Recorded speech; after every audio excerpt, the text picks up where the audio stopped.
Ok, bonjour tout le monde. Ravi de vous voir à l'écran. Ouais, comme tu dis, ouais, Euh, ça me rajeunit de vous voir, vous étudiants, ça me fait du bien.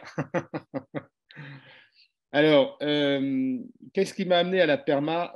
En fait, voilà, j'ai débuté ma carrière professionnelle à IBM quelques années après dans une société de services en informatique et puis j'ai fini par créer la mienne. C'était en 1994, euh, au siècle dernier, comme on dit maintenant. Et donc, j'ai eu la chance, parce que mes parents étaient enseignants, donc je ne connaissais pas le monde d'entreprise, mais d'être accueilli par un réseau qui s'appelle le Centre de jeunes dirigeants. Je vous conseille de vous y intéresser, c'est vraiment un beau réseau dont l'objet, c'est ce que c'est associatif, est de mettre une économie au service de l'homme. Grand, grand sujet. Et en fait, c'est un réseau qui non seulement m'a accueilli, mais m'a donné aussi la possibilité de l'animer sur un plan national au début des années 2000. Et le début des années 2000, eh bien, c'était l'arrivée de la RSE, de la responsabilité sociétale des entreprises en France. Et je me suis dit, ça venait des États-Unis, hein, comme beaucoup de choses. Et je me suis dit, tiens, ça c'est top parce que mettre en place une économie au service de l'homme, bah, c'est sans doute faire en sorte que l'entreprise assume davantage ses responsabilités. J'ai un petit peu travaillé, etc. Et j'ai essayé d'embarquer ce mouvement, 5000 boîtes, vers ce que j'avais appelé à l'époque la recherche d'une performance globale, donc une performance certes financière, mais également sociale et environnementale. On était en 2002. Je vous assure que parler environnement en 2002, c'était une affaire. Toujours est-il que ça m'a fait beaucoup progresser sur une autre vision de l'entreprise. Et à la sortie de ça, évidemment, engager la mienne, qui s'appelle Norcis, de manière assez volontariste, si je puis dire, sur tout un tas de sujets, mais toujours dans cette idée de dire je convaincrai d'autres que si je montre que c'est source de performance économique, voire d'une meilleure performance économique que d'autres, parce que je sais que c'est comme ça qu'on peut avoir l'écoute du monde patronal notamment. Et donc, l'autre aspect de ce moment, ça a été de me dire, mais tiens, il faut que j'essaye voilà, de m'impliquer dans d'autres mondes associatifs parce que c'est quand même le meilleur moyen de comprendre les choses quand on est en prise directe. Et donc, j'ai créé ma fondation, déjà, ma fondation, à l'époque avec un objet sociale, mais aussi environnementale, puisque j'ai une entité au Maroc, et au Maroc, ben, voilà, on a accompagné des exploitants agricoles pour faire de l'agroécologie, les former, les accompagner 2 ans pour qu'ils soient autonomes, que finalement la famille puisse vivre dans le temps de cela. On a monté des coopératives, etc.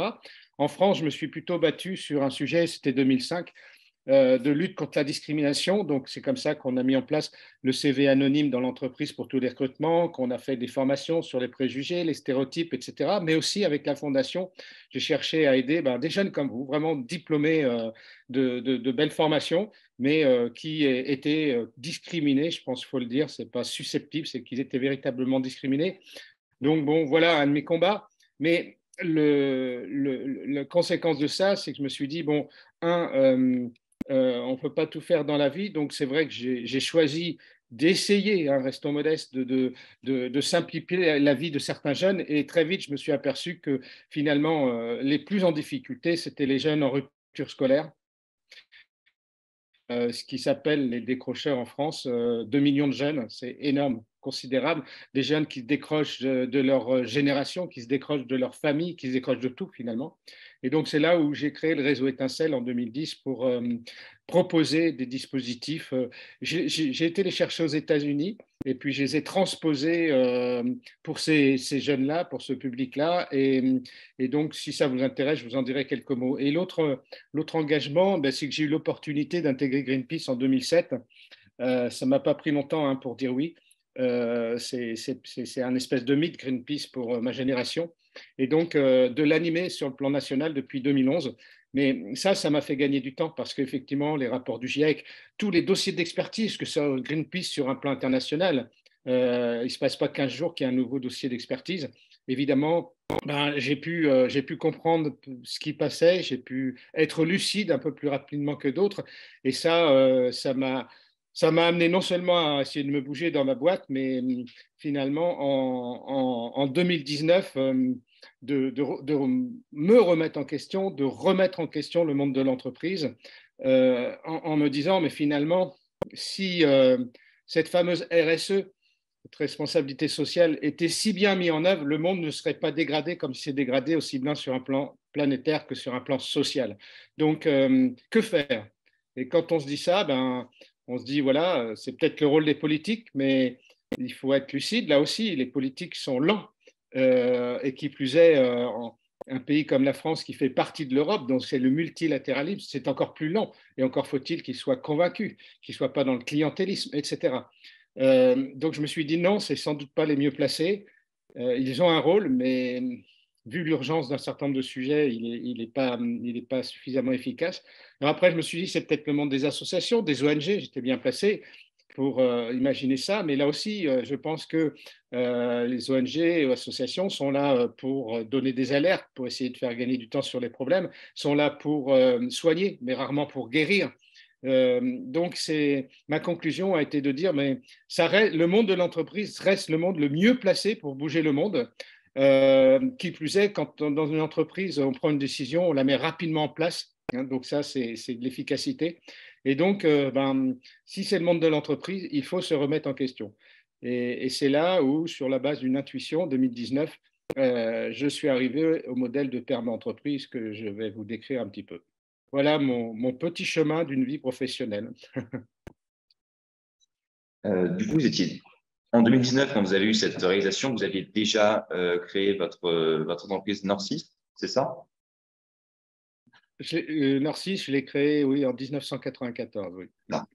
Et donc, vous avez décidé de transitionner cette entreprise vers votre modèle de perma-entreprise. Oui. Comment ça s'est passé? Comment vous êtes arrivé à cette idée de perma-entreprise exactement? Et d'ailleurs, qu'est-ce que c'est au final qu'une perma-entreprise? Peut-être une vaste question pour commencer, mais déjà pour que tout le monde ait une idée OK. de ce qu'on en parle. Oui, mais il faut y passer par là. Ça va un peu être de l'information descendante. Excusez-moi, après, il faut vraiment qu'on échange. Donc, je vais prendre l'écran pour vous partager quelques dessins et vous expliquer tout ça. OK?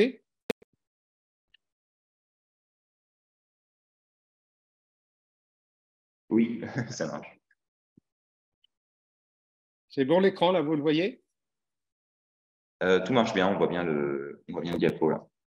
OK. Alors, voilà.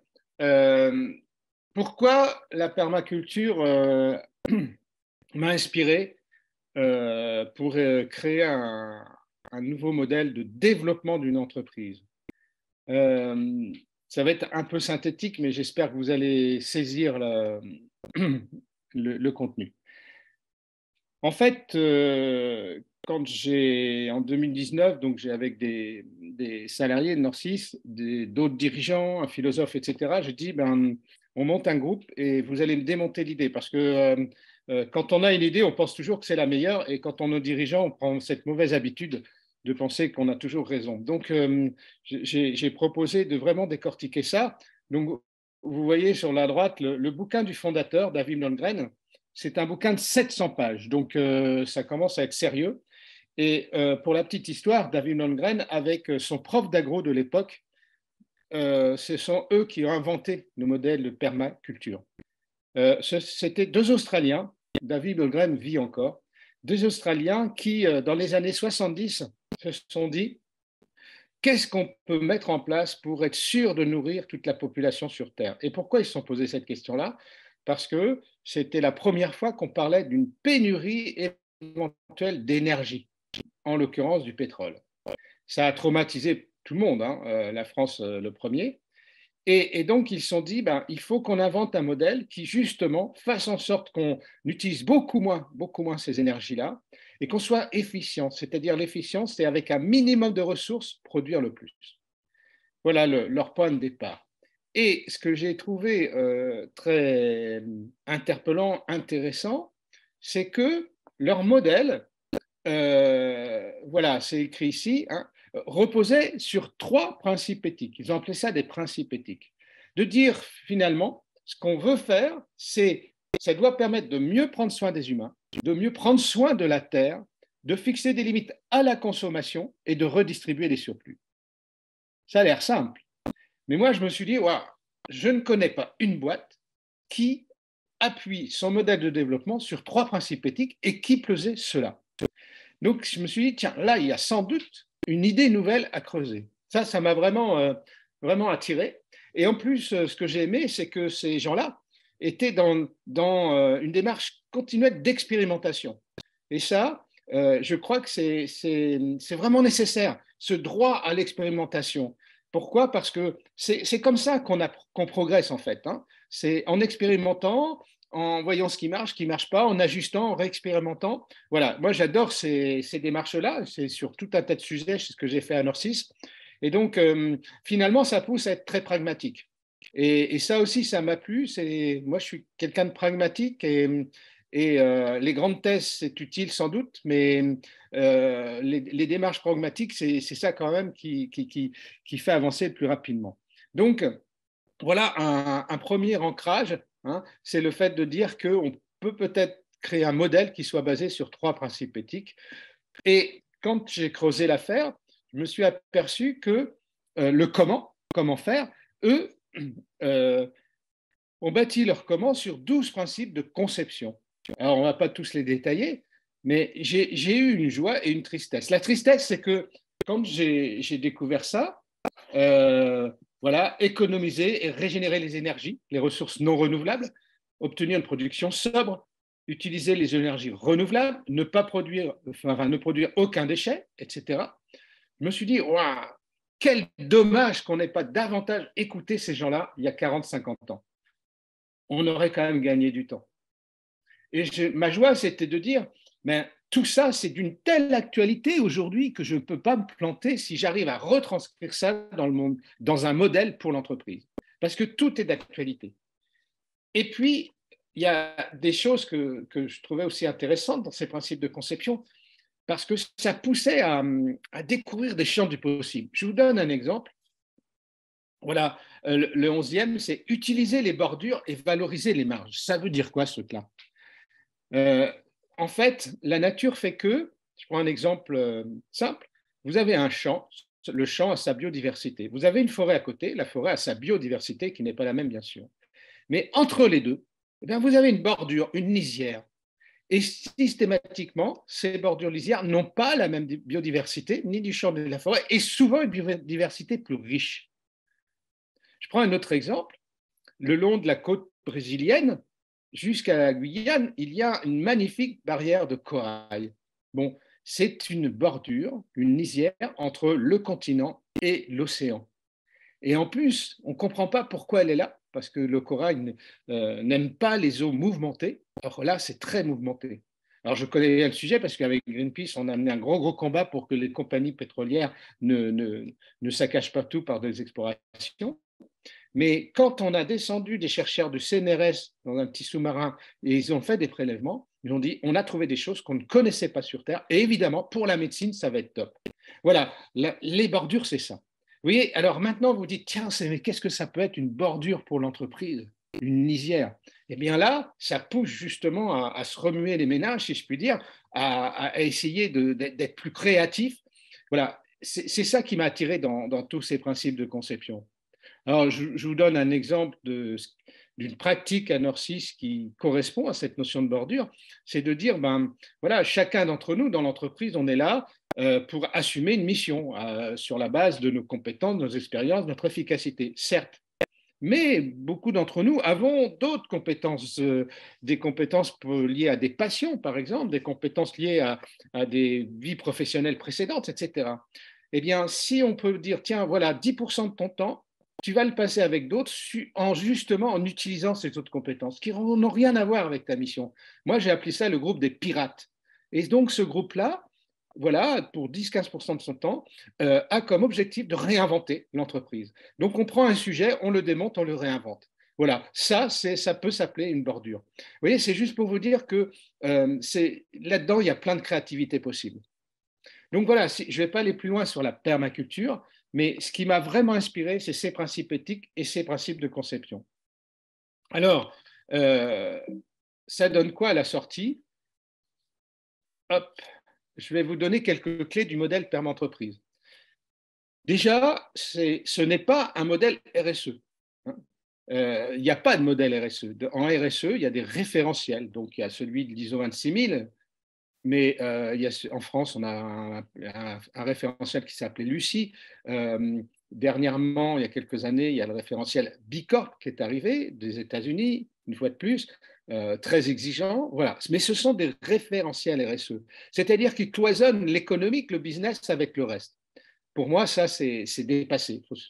C'est utile, ça peut inspirer des référentiels RSE avec certains indicateurs, mais ce ne sont pas des modèles de développement d'une entreprise. Donc, jamais on va embarquer le monde de l'entreprise pour un monde meilleur, parce que de toute façon, ces gens-là raisonnent financier et raisonnent développement.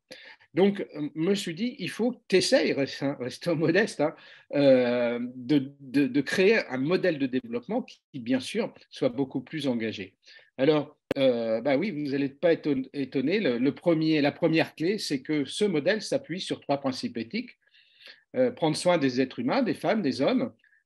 Plutôt que prendre soin du sol, j'ai dit préserver la planète, évidemment, puisque nous, on n'est pas que pour faire de la production agricole, bien sûr. Hein. Et puis, le troisième pilier, vous voyez, c'est plus fixer des limites, c'est se fixer des limites. C'est-à-dire que le se, il est très important parce que j'essaie d'expliquer que plutôt que d'attendre que les choses nous tombent dessus en tant qu'entreprise, ça serait quand même bien préférable d'anticiper les mutations qui vont arriver, les nouvelles tendances, notamment sociales, etc. Et donc, pour convaincre, parce qu'il faut toujours argumenter fortement dans ce monde-là, je leur dis, voilà, est-ce que vous savez combien il y a eu de lois pour l'égalité professionnelle? C'est quoi? C'est l'égalité professionnelle, c'est simplement de dire, finalement, entre un homme et une femme, ou une femme et un homme, à compétence égale, à efficacité égale, on doit avoir le même salaire. C'est une question qu'on ne devrait même pas se poser, hein, si on a un peu d'humanisme en tête. Mais malheureusement, elle se pose un peu partout. Eh bien, il y en a eu 6 depuis l'an 2000. C'est juste pour vous dire que le monde de l'entreprise refuse de se remettre en question. Il aurait dû y en avoir qu'une, ça suffisait, et même pas de loi, mais bon, mais voilà, elles ont été édulcorées, un peu détournées, les lobbies qu'il faut, etc. Et c'est en 2017, je crois, où le gouvernement a dit, bon, bah, écoutez, maintenant ça suffit, vous, syndicats, patronat, salariés, vous mettez autour d'une table, vous me définissez des index de mesure pour les boîtes, j'en fais une loi et sanction au bout de 3 ans. Voilà, c'est l'exemple typique de le fait de ne pas prendre en compte les problématiques qui sont autour de l'entreprise, donc au sein de la société, de ne pas vouloir se remettre en question, de vouloir voilà, continuer de dégrader la planète, d'être dans l'injustice sociale, etc. Et puis après, de se plaindre, ouais, il y en a marre, encore des lois, on ne peut plus faire notre métier, et puis par rapport à la concurrence, etc. etc. Voilà. Eh bien, moi, je leur dis, prenez-vous en main. C'est le se fixer des limites, c'est ça que ça veut dire. C'est s'autoréguler, c'est de faire, finalement, d'enjeux de mutation, des opportunités pour mieux développer l'entreprise, plutôt que d'attendre que ça soit des contraintes.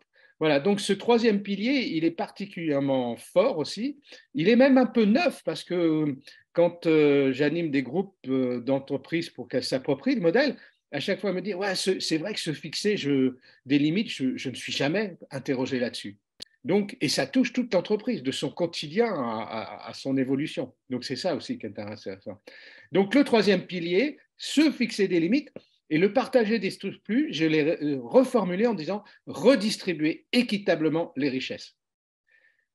Donc, ça aussi, c'est un peu violent pour le monde de l'entreprise parce que je suis en train de dire qu'effectivement, le problème numéro 1 du monde, ce n'est pas la planète, c'est la redistribution des richesses. Et que, s'il faut là aussi argumenter, ben sur un plan global, les COP qui s'enchaînent d'année en année, hein, ces conférences autour de l'environnement, voilà, à chaque fois, qu'est-ce que vous entendez dire? C'est une négociation entre les pays dits riches et les autres pays pour que les pays riches mettent de l'argent sur la table pour les autres pays afin qu'ils gagnent du temps, ils changent leur système de production, ils émettent beaucoup moins de CO2. Et à chaque fois, ça n'aboutit pas. Alors, on s'est glorifié, quand il y a eu la COP à Paris en 2016, je crois, de dire ça y est, on s'est mis d'accord, les pays riches vont mettre 100 milliards de dollars tous les ans sur la table à partir de 2020. Évidemment, ce n'est pas ce qui a été fait. Et donc, on continue de discuter ça. On est dans la redistribution des richesses pour essayer de lutter contre cette dégradation de la planète. Mais de manière quotidienne, enfin dans votre quotidien, voilà, je pense que vous allez vite comprendre que quelqu'un, une famille qui a du mal à finir ses fins de mois, comment voulez-vous qu'elle se préoccupe de la planète, quoi? Il y a quelques principes, c'est peut-être de se loger et se nourrir avant, hein. C'est le début des Gilets jaunes qui ont dit, attendez, nous, c'est déjà dur pour nous, en plus, vous mettez une taxe carbone, c'est juste pas possible. Voilà. Donc, ce troisième pilier, se fixer des limites et redistribuer équitablement les richesses, est hyper important. Donc, la première clé, c'est ça. Et ce n'est pas du washing, hein, c'est-à-dire que dans la méthodologie que je propose pour mettre en place ce modèle, les trois principes éthiques sont omniprésents. C'est-à-dire qu'à chaque fois qu'on avance, on recoupe avec les principes éthiques pour voir si on est aligné. Voilà la première clé. La deuxième clé, pas étonné, j'ai repris ces 12 principes de conception, j'ai appelé design, et je les ai retranscrits dans le monde de l'entreprise, évidemment. Et puis, dans mon modèle, je propose aux entreprises de rajouter des principes qui les concernent, et notamment sur le plan de leur business. Je vous donnerai des exemples de ma boîte si ça vous intéresse. Vous me le demanderez parce qu'on y passera un peu de temps et je vais être vraiment à votre écoute. Mais voilà, je pourrais concrétiser tout ça très facilement. Comme je vous l'ai dit, réécrit, donner des exemples, évidemment, hein, je vous ai parlé des bordures, et pour faciliter l'appropriation de cela des entreprises, j'ai retranscrit ça en questions à se poser. Voilà. La troisième clé, elle est intéressante aussi, bien sûr, parce que dans la permaculture, on parle de régénération des ressources, c'est-à-dire quand je récolte quelque chose, eh bien ma terre doit être dans le même état que quand j'ai semé. Ou si elle n'y est pas, je dois être capable de la remettre rapidement dans le même état. La régénération des ressources. Et donc, ça, c'est un point clé, hein, du modèle permaculture. Et c'est comme ça que ce modèle peut prétendre ne pas épuiser les ressources qu'elle utilise. Alors, je me suis dit, tiens, mais finalement, un peu de pédagogie. Si on prend la permaculture, les ressources principales, c'est quoi? C'est la terre, c'est les graines, c'est l'eau, évidemment, c'est le soleil, c'est la main-d'œuvre. C'est quoi dans une entreprise? Dans une entreprise, si on fait un peu le parallèle, on va dire c'est son paysage.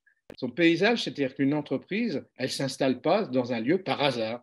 Elle s'installe parce que, voilà, elle se dit, si je m'installe à Nantes, c'est quand même un lieu où il y a du bien vivre, même si ça se complique un peu maintenant. J'ai envie que mon entreprise soit là-bas et que les collabs vivent dans ce contexte-là. Il y en a une autre qui va dire, moi, je me mets à cet endroit parce qu'il y a une super infrastructure de télécommunications ou même de logistique.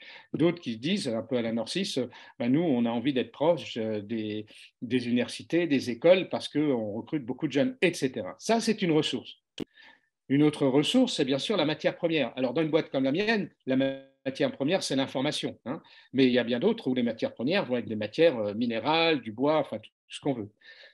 Il y a ensuite l'énergie. Alors, tout le monde l'a compris, hein, depuis quelques mois, l'énergie qui est indispensable et en fait qui a fait que tout au long du XXe siècle, finalement, on a développé des tas de choses parce qu'il y avait cette énergie à disposition.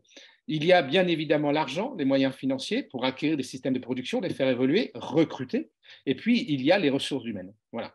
Et en fait, le modèle pousse à se dire, qu'est-ce que je fais pour régénérer toutes ces ressources? Alors, à titre pédagogique, je prends toujours une ressource qu'on a tous, les ressources humaines. Et je leur dis, voilà, qu'est-ce que vous faites pour faire un usage sobre des ressources humaines? Première question. Et qu'est-ce que vous faites pour les régénérer? Là aussi, c'est génial parce que ça ouvre à nouveau des champs du possible. Ça veut dire quoi? Voilà. Comment je peux traduire dans mon entreprise cette notion de régénération des ressources humaines? Et en plus, moi, j'étais en 2019, donc au niveau de Norcis, on s'est dit, on prend tout à zéro en 2020 pour appliquer ce modèle et être sûr que ça tienne. En 2020, je peux vous dire que la régénération, c'était nécessaire, puisque le confinement était là, etc. Enfin bon, voilà, il y a eu beaucoup de fragilité humaine, hein. Donc ces questions étaient hyper pertinentes. Et donc, Voilà, une troisième clé, c'est de travailler sur la régénération des ressources. Alors, pour concrétiser un peu, voilà comment on l'a traduit à Norcis, on dit c'est de régénérer les énergies positives de manière permanente en s'appuyant sur des leviers de qualité de vie des collabs. Voilà, on l'a traduit comme ça. Et donc, évidemment, dans le modèle, on dit, ben, regarde ce que tu fais dans ta boîte et continue de le faire parce que ça répond à cet enjeu-là. Et puis, surtout, lance de nouveaux projets pour aller plus loin. Là aussi, je vous montrerai un exemple assez surprenant, mais finalement, non, qui n'est pas surprenant une fois qu'on l'a sous les yeux, mais en tout cas, quand on a sollicité les collabs pour lancer de nouvelles initiatives, ça a été très, très clair pour eux au niveau de ce sujet-là. Voilà. Donc, troisième clé, c'est cette régénération des ressources. Maintenant, on applique tout ça, les principes éthiques, conception, régénération. OK, ça peut faire un beau projet d'entreprise, ça peut être motivant, mais même si on est nombreux à l'appliquer, on ne va pas changer le monde. Donc, ce qu'il a fallu que je fasse, c'est d'ajouter ce que j'ai appelé des principes, des objectifs d'impact, pardon, dans le modèle. Alors, il y en a 23, il ne faut pas me demander pourquoi, je pense que ça résulte un peu de mon chemin, mais vous voyez ici, je vais prendre 2-3 exemples, mais ces objectifs sont bien sûr alignés sur les 3 principes éthiques, donc les limites et la redistribution des richesses, la planète et prendre soin des femmes et des hommes. Pourquoi j'ai fait ça? Parce que je me suis dit, si on veut changer les lignes d'évolution du monde, il faut qu'on soit extrêmement engagé. Et donc, comment le faire? En imposant dans le modèle des objectifs d'impact. On en parle de plus en plus de l'impact, mais il y a 4 ans, vous savez, ce n'était pas encore une notion bien intégrée. Alors, je prenais toujours l'exemple, juste, voilà, en RSE, on vous dit, ouais, combien de pourcentage de masse salariale vous mettez dans la formation dans votre entreprise? 5%. Ah, bravo, vous êtes fort. Voilà, ça, c'est une aberration. Parce que si ces 5% vont à 15% des collabs, on n'est pas du tout dans une démarche de RSE et donc sociale. Voilà, je me suis battu longtemps contre ça. L'objectif d'impact, contrairement à cet objectif de fait, finalement, hein, je mets 5% et je fais un certain nombre de formations, l'objectif d'impact, c'est de dire, mais finalement, est-ce que les salariés de votre entreprise sont mieux employables aujourd'hui qu'hier?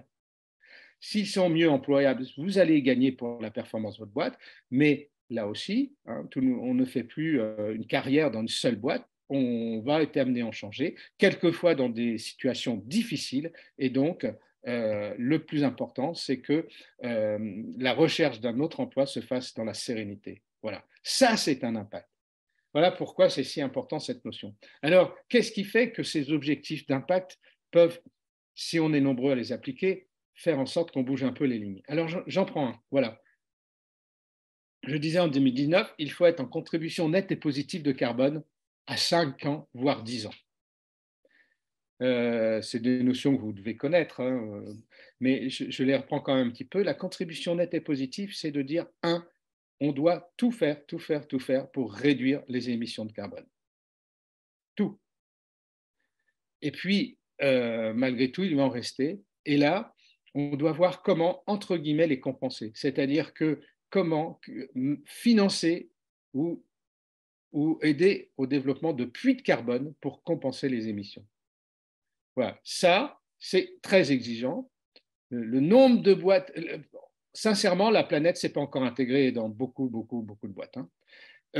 Mais pourquoi c'est exigeant? Parce qu'effectivement, je suis en train de dire, bon, arrêtez le washing avec ces boîtes qui disent, oui, non, mais moi, pas de problème, je compense tout, donc je peux continuer à émettre du CO2. Voilà, ça s'appelle EasyJet et compagnie. Ça, c'est une aberration. Hein. Et c'est exigeant parce que ça remet en cause des choses. Exemple dans notre entreprise. Pourquoi on a mis en place le télétravail en 2015? Certes, pour amener un nouveau dispositif qui favorise l'équilibre vie pro, vie perso de chacun, mais c'est parce que c'était le meilleur moyen de baisser fortement nos émissions de CO2. 45 à 50%, c'était lié au transport. Donc, voilà, on s'est dit, mais il faut qu'on se bouge et donc on va pousser le télétravail pour cela.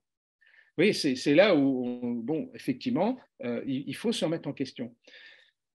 Après, financer des puits de carbone, bon, là aussi, il y a 5 ans, ben, on a fait un chemin, on a essayé des choses. Alors, euh, on s'est dit, tiens, on va permettre au collab, on va faire un logiciel qui fasse que chacun aura son bilan carbone professionnel, personnel, pourra suivre ça au jour le jour, à titre pédagogique. Et c'est vrai qu'il y a eu des effets intéressants.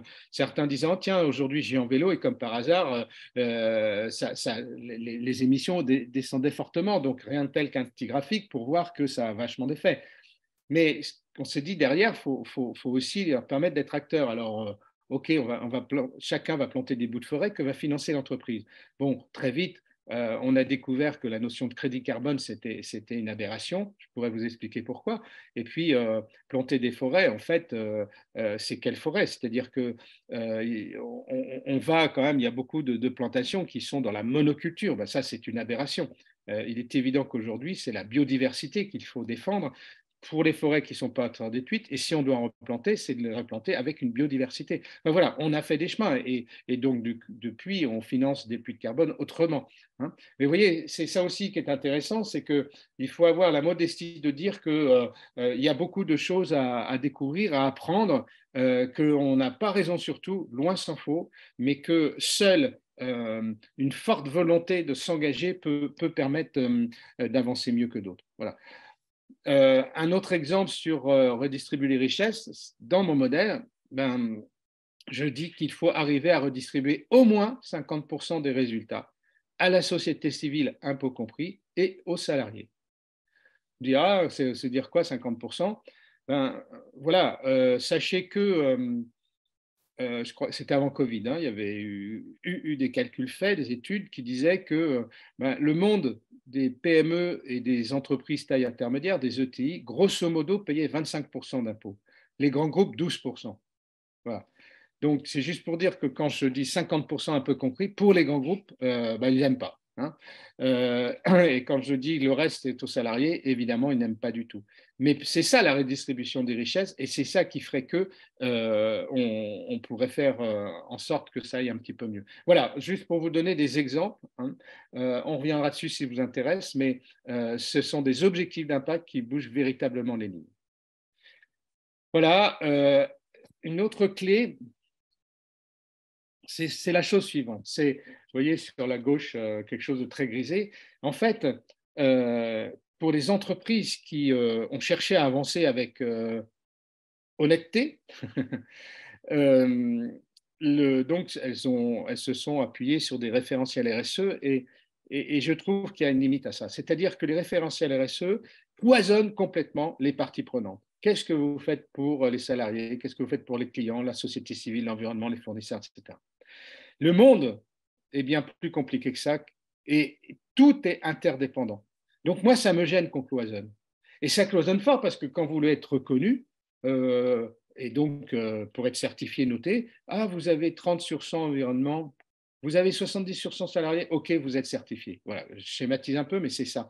Et ça, c'est plus acceptable aujourd'hui. Je ne sais pas si c'était acceptable il y a 20 ans, en tout cas moi je l'ai accepté en disant ça fait avancer les choses. Aujourd'hui, c'est plus acceptable parce que tout est interdépendant, et on ne peut pas se dire ah ben tiens, moi je vais m'engager particulièrement vis-à-vis du monde du handicap, puis l'autre dans notre boîte ça va être la planète parce que c'est un fan de montagne. C'est plus possible. Il faut agir avec la même amplitude et une très forte amplitude sur les différents sujets. Voilà, donc je me suis dit comment remettre ça en cause, et je me suis appuyé sur un autre concept de la permaculture qui s'appelle l'agencement des écosystèmes. Grosso modo, vous plantez un pied de tomate à un endroit, vous en plantez un à 100 mètres à côté, eh bien, ils ne vont pas faire les mêmes tomates. Ah, pourtant, on a l'impression que c'est la même terre, que c'est le même climat, que c'est le même. Voilà. Et ben, ça s'appelle les écosystèmes, et la nature a des écosystèmes extrêmement fins. Et donc, c'est pour ça que la permaculture pousse beaucoup en premier lieu à l'observation. Cette notion d'écosystème, ça m'a semblé intéressant, et donc je l'ai retraduit comme ça. C'est de dire, quand je vais mettre en place un projet perma-entreprise, voilà, à un moment donné, je vais définir mes enjeux. Hein, un certain nombre de jeux, certains pourraient dire une stratégie. Eh bien, pour chacun de ces enjeux, exemple de Nord6, être en énergie positive de manière permanente en s'appuyant sur des leviers de qualité de vie, on va se dire quels sont les projets que je mène et que je veux amplifier et quels sont les nouveaux projets. Et moi, ma proposition, c'est au niveau des projets que je propose de travailler avec les parties prenantes et de trouver un intérêt commun. Ça va être la notion d'agencement. On va s'agencer parce que si on trouve cet intérêt commun, on va être plus ambitieux et plus efficace. Et ça doit être fait pour chacun des projets. Ce ne sont pas les mêmes parties prenantes. En l'occurrence, être en énergie positive de manière permanente, oui, il faut qu'il y ait des collabs, oui, il faut qu'il y ait des membres de CSE, oui, il faut peut-être qu'il y ait des associations qui travaillent sur un secteur, oui, il faut peut-être qu'il y ait d'autres entreprises qui ont des pratiques intéressantes. Enfin, voilà, on va chercher les parties prenantes pertinentes et donc, ensemble, on va travailler pour trouver un intérêt commun. Voilà, ça, c'est la notion d'agencement des parties prenantes par projet. Et ça, voilà, on ne le pratiquait pas tant que ça à Nord6. Et je vous assure que quand on le pratique, c'est particulièrement intéressant et efficace. Voilà, donc si je résume, les clés du modèle, ce sont 3 principes éthiques, ces principes de conception, un usage sobre et régénératif des ressources, des objectifs d'impact intégrés, l'agencement des parties prenantes. Et à la fin, eh bien, on va avoir son propre référentiel d'indicateur, qui est un ancien référentiel non pas RSE, mais de développement de la boîte, et qui va avoir les 23 objectifs d'impact imposés, plus les autres objectifs d'impact propres à l'entreprise. Là aussi, je peux vous montrer un exemple. Et finalement, ce référentiel, un référentiel, c'est une grille d'indicateurs qu'on va mesurer régulièrement. Eh bien, ça peut devenir un véritable outil de pilotage de l'entreprise. En l'occurrence, à Nord6, ça fait 10 ans où tous les 2 ans, on fait un audit de tous nos sites et sur la base de ce référentiel, c'est-à-dire qu'on évalue les agences où tu en es par rapport à tous ces indicateurs et les voyants rouges, voire orange, eh bien, on se réunit, on travaille sur une feuille de route à 2 ans dans un cadre collaboratif et on avance comme ça. L'intérêt aussi, c'est de dire, tiens, vous avez des entités nouvelles, des entités anciennes, eh bien, ça va faire grandir beaucoup plus vite les entités nouvelles. Vous recrutez des personnes qui ont eu des postes de direction ailleurs. Dans mon monde, c'est assez grand écart, je dois vous l'avouer. C'est quand même un facteur d'intégration qui fait gagner du temps, etc. Cet outil de pilotage peut avoir énormément d'effets positifs. Voilà, alors pour ne pas être clivant, vous voyez dans le schéma des étapes en initiation devenir établi, c'est-à-dire qu'effectivement, si je dis du jour au lendemain, vous devez redistribuer 50% des résultats, je vais me faire jeter. Donc je dis, bah, effectivement, faut avancer, je propose des étapes. 3, néanmoins, plus vous irez vite, mieux on se portera. C'est comme pour la contribution nette et positive, c'est comme pour les écarts de salaire, etc., etc. Voilà ce que comporte ce modèle. Et donc, pour finir sur ce côté descendant de l'intervention, mon constat, c'était que beaucoup de boîtes, enfin, un certain nombre d'entreprises veulent bouger, mais ne savent pas comment. Honnêtement, ils ne savent pas comment. Et donc, je me suis dit, il faut que tu proposes une méthode. Parce que c'est ce qui manque. Ouais, il y a des idées qui naissent, l'entreprise contributive, régénérative, tout ça. Enfin, ça me semble, voilà, il faut toujours être ouvert. Mais il n'y a jamais le comment faire. Et donc, j'ai proposé une méthode, mais complète, de A à Z, pour mettre en place ce modèle. Et donc, c'est là où il y a ces petits dessins qui disent, voilà, dans la méthode, il y a des outils pour embarquer un collectif, donc leur faire comprendre l'ambition du modèle, le pourquoi. Il faut toujours travailler plus sur le pourquoi, sur le comment, à la limite. Et donc, ensuite, on va avoir des outils pour définir une raison d'être. Et s'il y en a une, pour l'aligner sur les 3 principes éthiques. Et à chaque fois que je fais des groupes qui ont des raisons d'être, je peux vous dire que le travail d'alignement est nécessaire. Après, on va définir les fameux enjeux. C'est là où je fais les liens avec mes principes de conception, toutes les questions que je pousse à se poser, etc. Pour chacun des enjeux, on va définir les projets qu'on veut continuer de faire, les nouveaux projets, on va les agencer et on va voir notre référentiel et on va piloter l'entreprise. Voilà, tout ça, je me suis dit, il faut maintenant, enfin, comme dirait mon fils qui est très impliqué dans l'affaire, dit c'est un don à la société. C'est-à-dire qu'on s'est dit, on veut donner tout ça. Nous, on ne veut pas faire d'argent avec ça. On veut surtout le donner pour qu'il y ait une appropriation maximale et que ça se déploie. Donc, dans l'informatique, on parle d'open source. Là, ça a été le bouquin qui détaille tout ça et qui donne avec beaucoup de transparence des exemples de Nord6. Et bon, on nous a de nouveau. Je crois qu'il y avait déjà une question dans la salle. Peut-être On peut faire poser. Oui, en fait, tu peux faire. Ça va être le moment qui sera techniquement un peu compliqué. On va voir. Bonjour. Bonjour. Narcisse, c'est une ESF, une entreprise de services clients. Et donc, ça a amené deux questions. C'était dans la partie redistribution, est-ce que, enfin, produit du code, dans votre activité, enfin, pas vous, pas personnellement, mais votre entreprise, mais est-ce que c'est un lien fort avec les concepts de ressources dans l'idée de la redistribution? Et la deuxième, c'était a priori une entreprise de services numériques qui s'appuie sur du hardware. Et ce hardware, les acteurs majeurs de la production de hardware ne sont pas franchement caractérisés par l'investissement dans le développement du hardware. Merci pour la question, mais j'ai pas réussi à décrypter, il y a trop d'écho, etc. Peut-être que tu peux la reformuler en étant proche Je peux essayer de reprendre. Voilà, si tu peux la reformuler, ça serait bien, ouais. Alors, il y avait une question générale sur Norcis, vu que c'est une entreprise de services numériques. Oui. Je pense déjà en général, comment ça marche par rapport au numérique et la question par l'entreprise, et la redistribution. Est-ce que ça passe déjà par du code open source, par exemple, et qu'est-ce que ça veut dire par rapport au fait que le numérique utilise beaucoup de hardware et que les hardware sont quelque chose fait par les entreprises assez peu regardantes en matière environnementale. Je vais juste demander la confirmation dans la salle, ça a l'air d'être à peu près ça. OK. Alors, bonne question parce que dans la notion de redistribution des richesses, je vous ai donné un exemple sur la richesse financière, c'est les bénéfices de l'entreprise, mais on peut aussi redistribuer une richesse matérielle et une richesse humaine. La richesse humaine, ça s'appelle du mécénat de compétences. Hein.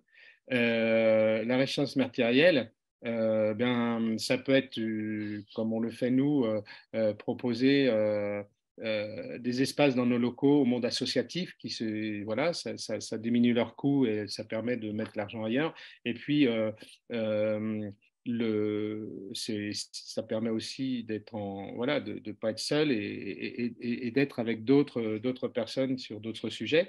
Enfin, il y a énormément de choses possibles dans cette notion de redistribution et finalement de partage. Donc là encore, moi je suis pas un donneur de leçons, j'ai pas comment dirais-je, la vérité. Mon modèle pousse à ce que chacun justement s'interroge sur ces notions-là et en fonction de son métier, de son contexte, etc., trouve ces leviers de redistribution. Sur la question du numérique, donc effectivement, on est sur un domaine, alors ça c'est aussi intéressant parce que, vous voyez, il y a des années, on me disait, ouais mais attends, nous on est dans le tertiaire, c'est pas nous qui émettons, qui polluons, c'est pas nous qui émettons beaucoup de CO2 et compagnie. Et je leur dis, mais vous faites fausse route là, on a tous une responsabilité et en plus, l'évolution du monde fait qu'un jour, vous pourriez être beaucoup plus émetteur de CO2. Et c'est totalement ce qui se passe avec le numérique. Hein. Il y a 10 ans, il y a 20 ans, le numérique en émettait beaucoup moins que d'autres. Il y a 10 ans, ça commençait à bouger. Et aujourd'hui, on se demande si le numérique, à terme, ne va pas être le deuxième émetteur de CO2. Hein. Donc, vous êtes,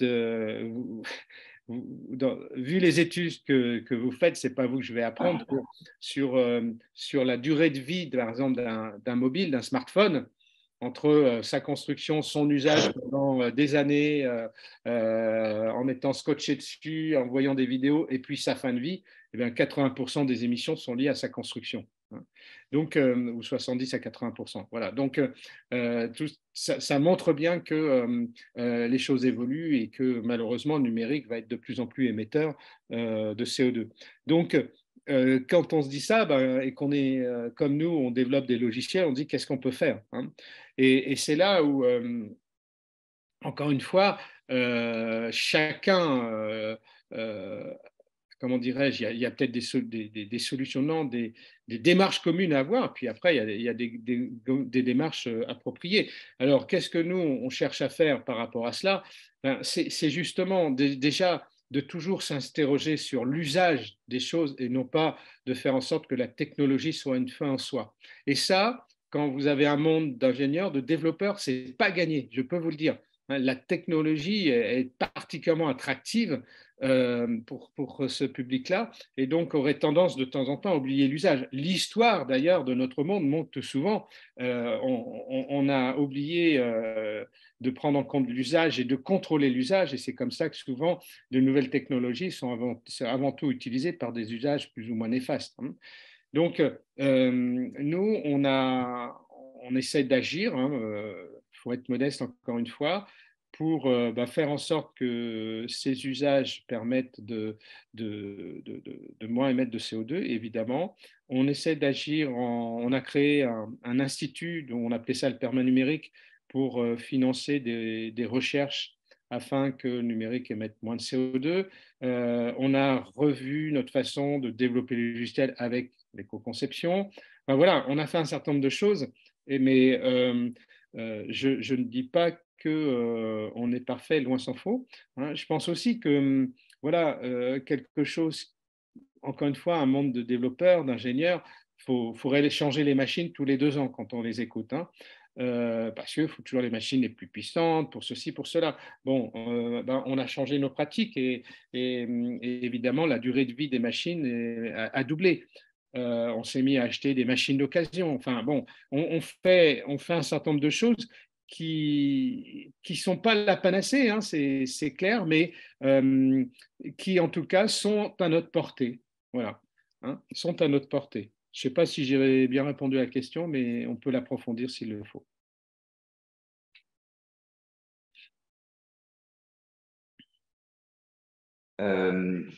L'étudiant revient sur la question du hardware.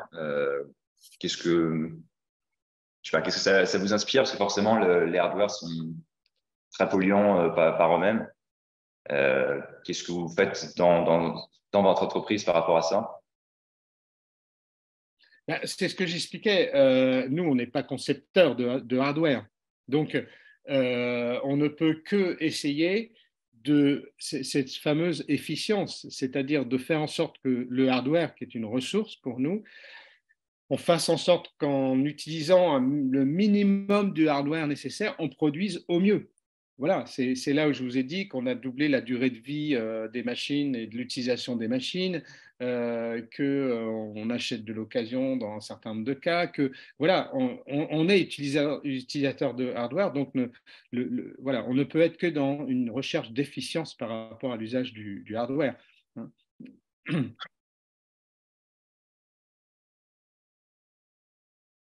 Ok, c'est bon. Oui, moi j'aurais une question sur est-ce que la perma-entreprise peut être utilisée par toutes les entreprises? Parce qu'on peut imaginer qu'en fonction du secteur d'activité, en fonction de sa taille, ça peut être plus compliqué de mettre en place ce modèle. Ok. Est-ce que c'est applicable à toutes les entreprises et quelles sont les solutions apportées par votre modèle? Ok. Alors, on peut décortiquer la question. Déjà, ce que je vais vous dire, c'est vérifier. C'est-à-dire que le modèle peut s'appliquer à toute taille d'entreprise. Des plus petites, il y a un certain nombre d'expérimentations qui sont en cours, enfin, ou qui ont abouti, à des plus grosses, où là, c'est une affaire de moyens qu'il faut se donner, c'est-à-dire de temps. Pour les plus grosses, plus on est nombreux. Nous, on est 650, donc on s'est dit, allez, on repart à zéro, on revoit tout le modèle, etc. On a fait un groupe de perma-entrepreneurs, donc de salariés, qui ont décliné la méthode et tout ça. Bon, voilà, il faut se donner un petit peu de moyens. Mais c'est quand on est 100 000 salariés, c'est évident qu'il va falloir se donner un peu plus de moyens. Il y a une entreprise comme Decathlon qui est engagée sur le modèle de perma, mais voilà, pour pas tout remettre en question, ils m'ont dit, former nos futurs managers pour qu'ils aient tout de suite cette vision-là. Enfin voilà, on peut agir de différentes manières dans les boîtes, mais ça, c'est un premier point. Le deuxième point, est-ce que toutes les boîtes sont éligibles en lien avec leur secteur d'activité? Non, clairement non. Et je ne vais pas... voilà, l'emblématique totale qui est une horreur dans sa vision et sa manipulation complète, ben non, elle n'est pas éligible, c'est sûr. Après, c'est difficile de dire est-ce qu'une entreprise est éligible ou pas. Et donc, ce qu'on a fait, nous, c'est qu'on a créé un conseil éthique, un conseil, hein, avec des collaborateurs. Je ne suis pas dedans volontairement et des personnes externes dites qualifiées, hein, qui ont des regards pointus sur certains sujets. Et donc, le but du conseil, c'est justement de dire, tiens, si un salarié sollicite le conseil en disant est-ce qu'on doit travailler avec tel client, ben, c'est de donner une position. Et c'est là où on s'est aperçu que c'est extrêmement difficile de donner une position. Il faut déjà être bien renseigné. Il ne faut surtout pas faire un jugement du jour. Il faut plutôt regarder ce qu'elle est en train de faire. Donc, le chemin que prévoit de faire l'entreprise et le prévoit, il faut qu'il soit honnête. Enfin, voilà, hein, c'est vite assez compliqué. Ça ne nous a pas empêché de mettre en place, du coup, une belle méthodologie alignée sur les 3 principes éthiques. Et donc, on a arrêté de travailler avec un client, clairement.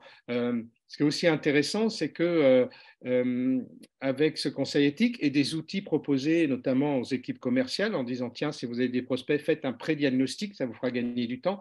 On a en fait, les outils ne sont pas une fin en soi, ils font évoluer la culture. Et moi, si j'ai une satisfaction, c'est quand un jour sur Lyon, on m'a dit ah bah tu vois, on a eu un appel entrant, une boîte qui est sur la crypto-monnaie, etc., très techno, machin.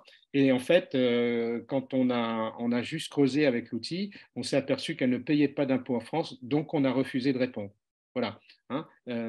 Dans les alignements de principes éthiques, il n'y a pas que la planète. Hein.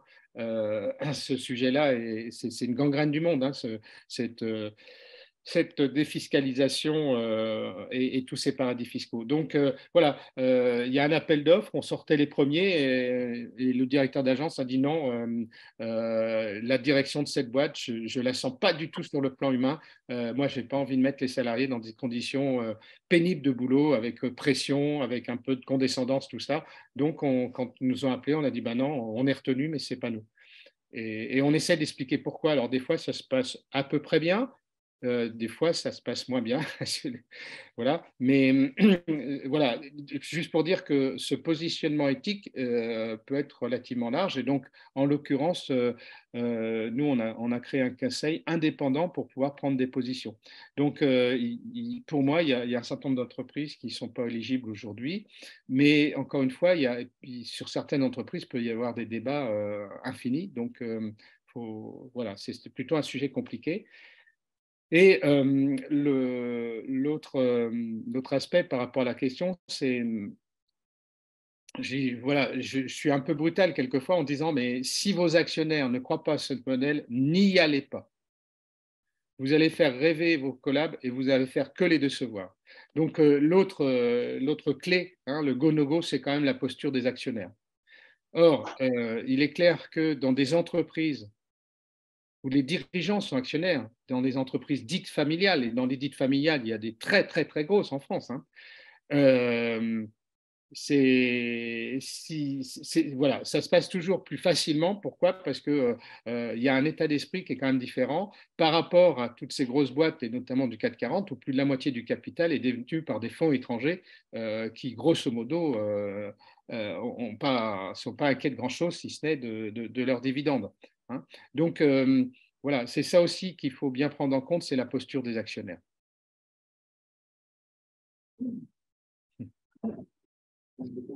Oh, ok, merci.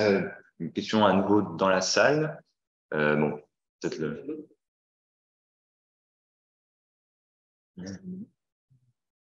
Non, c'est bon, sinon.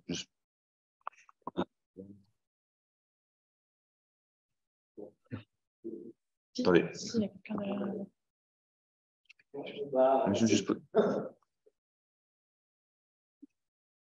Pour rebondir sur ce que vous disiez, qu'est-ce que vous pensez du modèle coopératif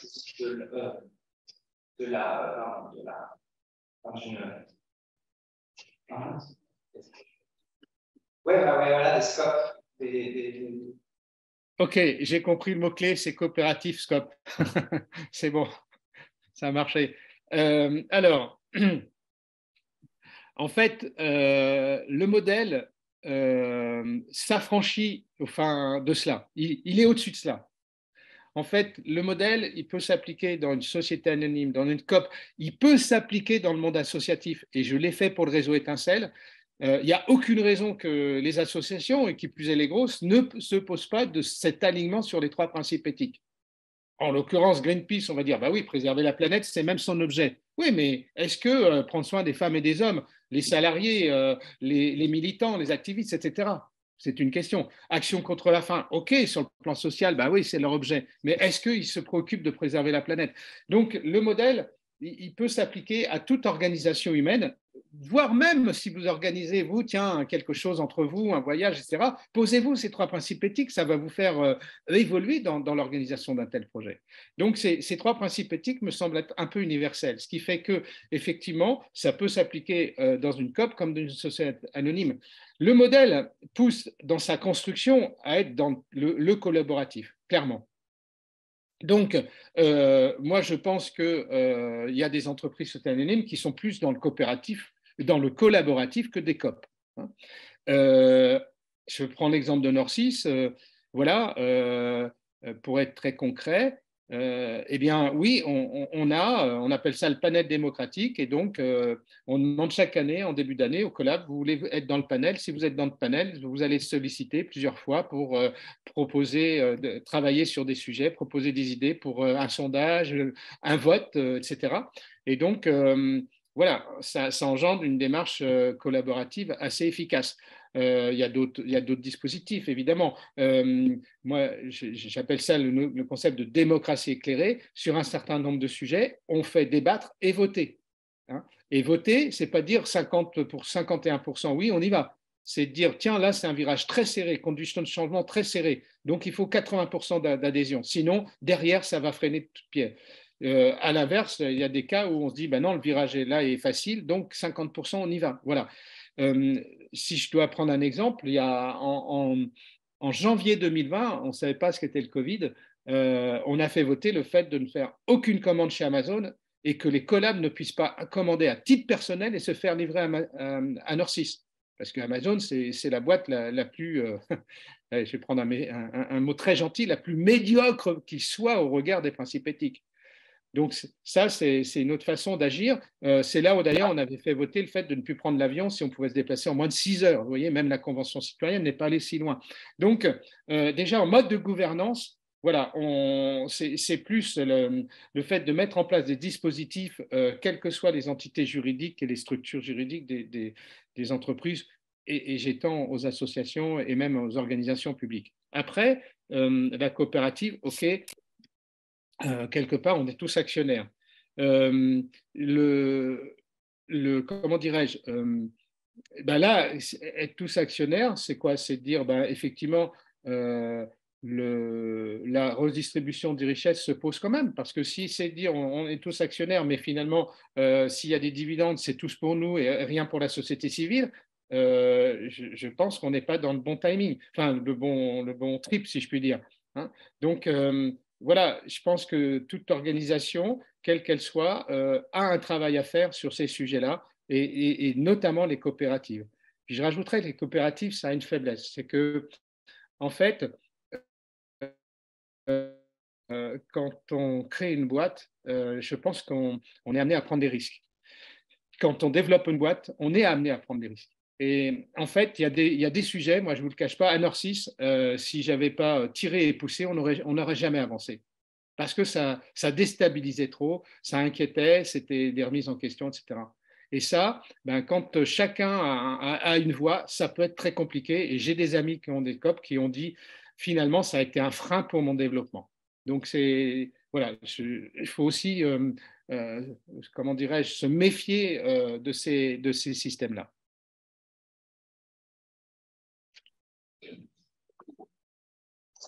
Alors, j'ai l'impression qu'il y a une question venant de Zoom de Gérard Boucaud. Je vais lui donner la permission de parler. On va voir si ça marche. Est-ce que c'est bon que vous...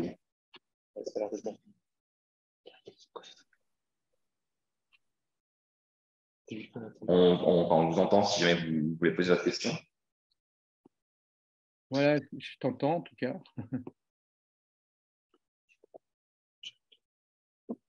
Ah, alors, je ne sais pas si vous avez envie de parler, sinon on ne vous entend pas actuellement, mais bon, à la limite, si vous pouvez poser la question dans le chat et on va peut-être passer à autre chose, sinon en attendant. Ouais, je ne peux pas y accéder au chat, hein. Il faut que tu me lises les questions. Est-ce que sinon il y a une question? Ah, tu vois qu'il y a une question dans le public là-bas, on peut commencer par ça et on reviendra sinon à la question de Zoom plus tard.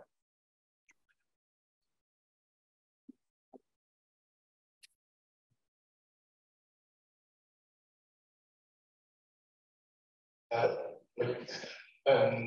Du coup, vous avez parlé de concentration carbone et d'essayer de limiter en fait au maximum l'impact environnemental de l'entreprise, mais quels outils utilisez-vous pour quantifier votre empreinte justement sur l'écologie? Au niveau numérique, notamment, c'est assez difficile de réussir à avoir une quantification de cet impact. Si j'ai bien compris, c'est les outils qu'on utilise par rapport à l'impact du numérique, hein, c'est ça? Oui, c'est le OK. Bon, parce qu'effectivement, l'outil plus général sur le bilan carbone, bon, nous, notre premier bilan carbone, c'est 2007, vous voyez, ça date. C'est le référentiel de l'ADEME qui a d'ailleurs beaucoup évolué depuis. Sur le numérique, on a fait plein d'enthousiasme en 2011. On s'est dit, bon, allez, on va investir et on va essayer d'avoir des outils de mesure de l'usage de l'énergie de nos logiciels, enfin, de la conception jusqu'à son utilisation. Il y avait quelques petites boîtes qu'on pouvait connecter à un ordinateur pour mesurer ça.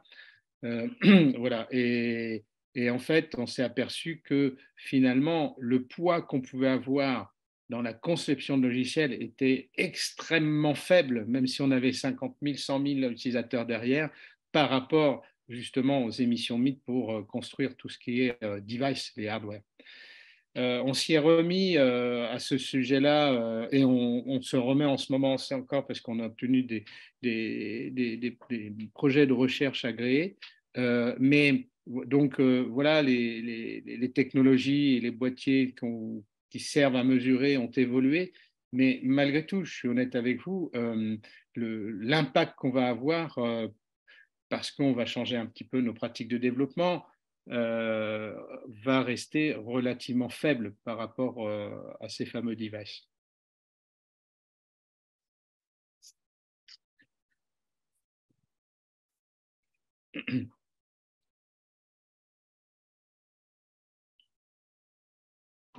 Alors, je vois qu'il y a une autre question, une autre personne qui a levé la main dans le Zoom. On peut essayer à nouveau, j'ai donné la permission de parler, de voir si ça marche. Oui, est-ce que vous m'entendez? Oui, Ouais. très bien. Ah, super. Vous avez parlé de CV anonyme, de politique voyage, de télétravail. Est-ce que vous pourriez donner d'autres exemples de la manière dont votre philosophie peut se décliner dans la politique RH d'une perma-entreprise et notamment pour garantir l'égalité femmes-hommes? OK. Alors,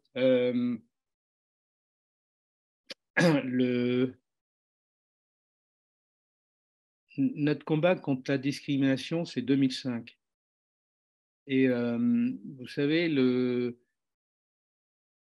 mesurer ça, c'est très compliqué. Puis en France, on n'aime pas trop.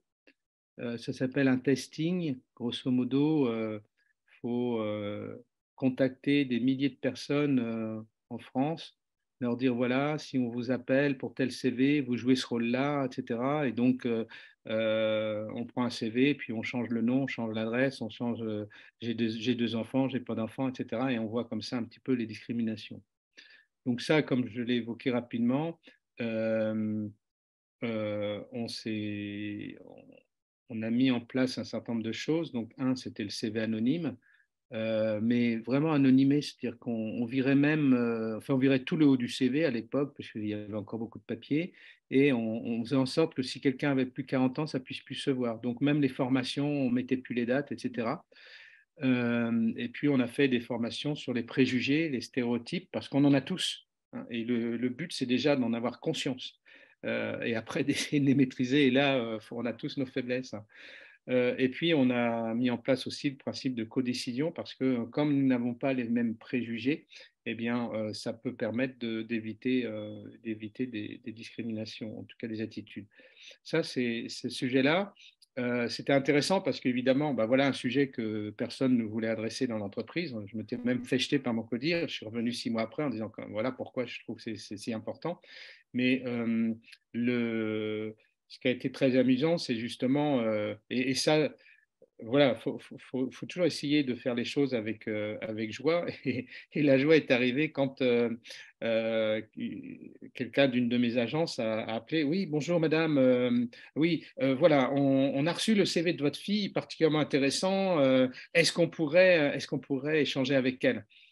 Et donc cette dame a dit, ben non, mais c'est pas ma fille, c'est moi. Voilà, l'énorme préjugé sur l'âge, hein.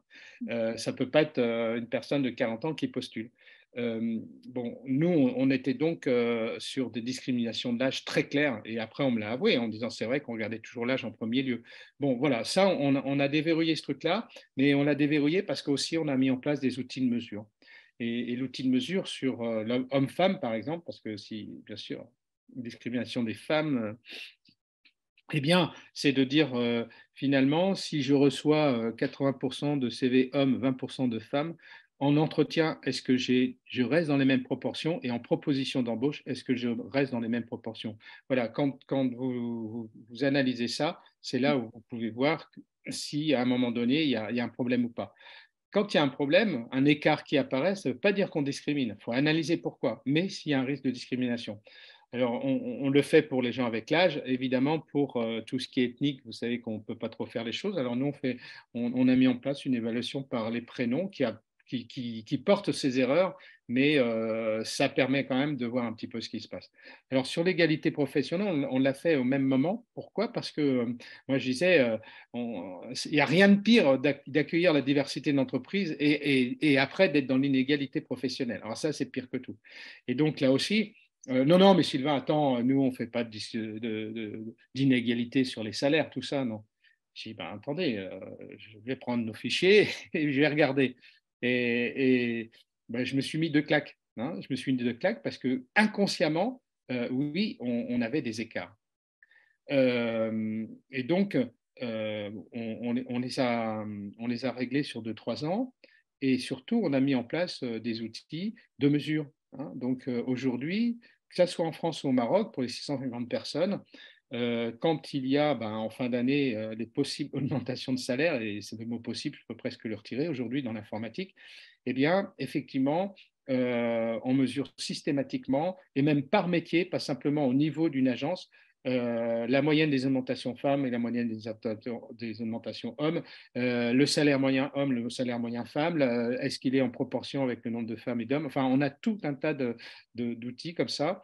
Et là encore, ce qui est intéressant, c'est que l'outil a permis de faire évoluer la culture. Et aujourd'hui, le travail que font nos agences par rapport à ça, c'est tout bon, quoi. On a le collège, le groupe qui vérifie tout ça a de moins en moins de travail.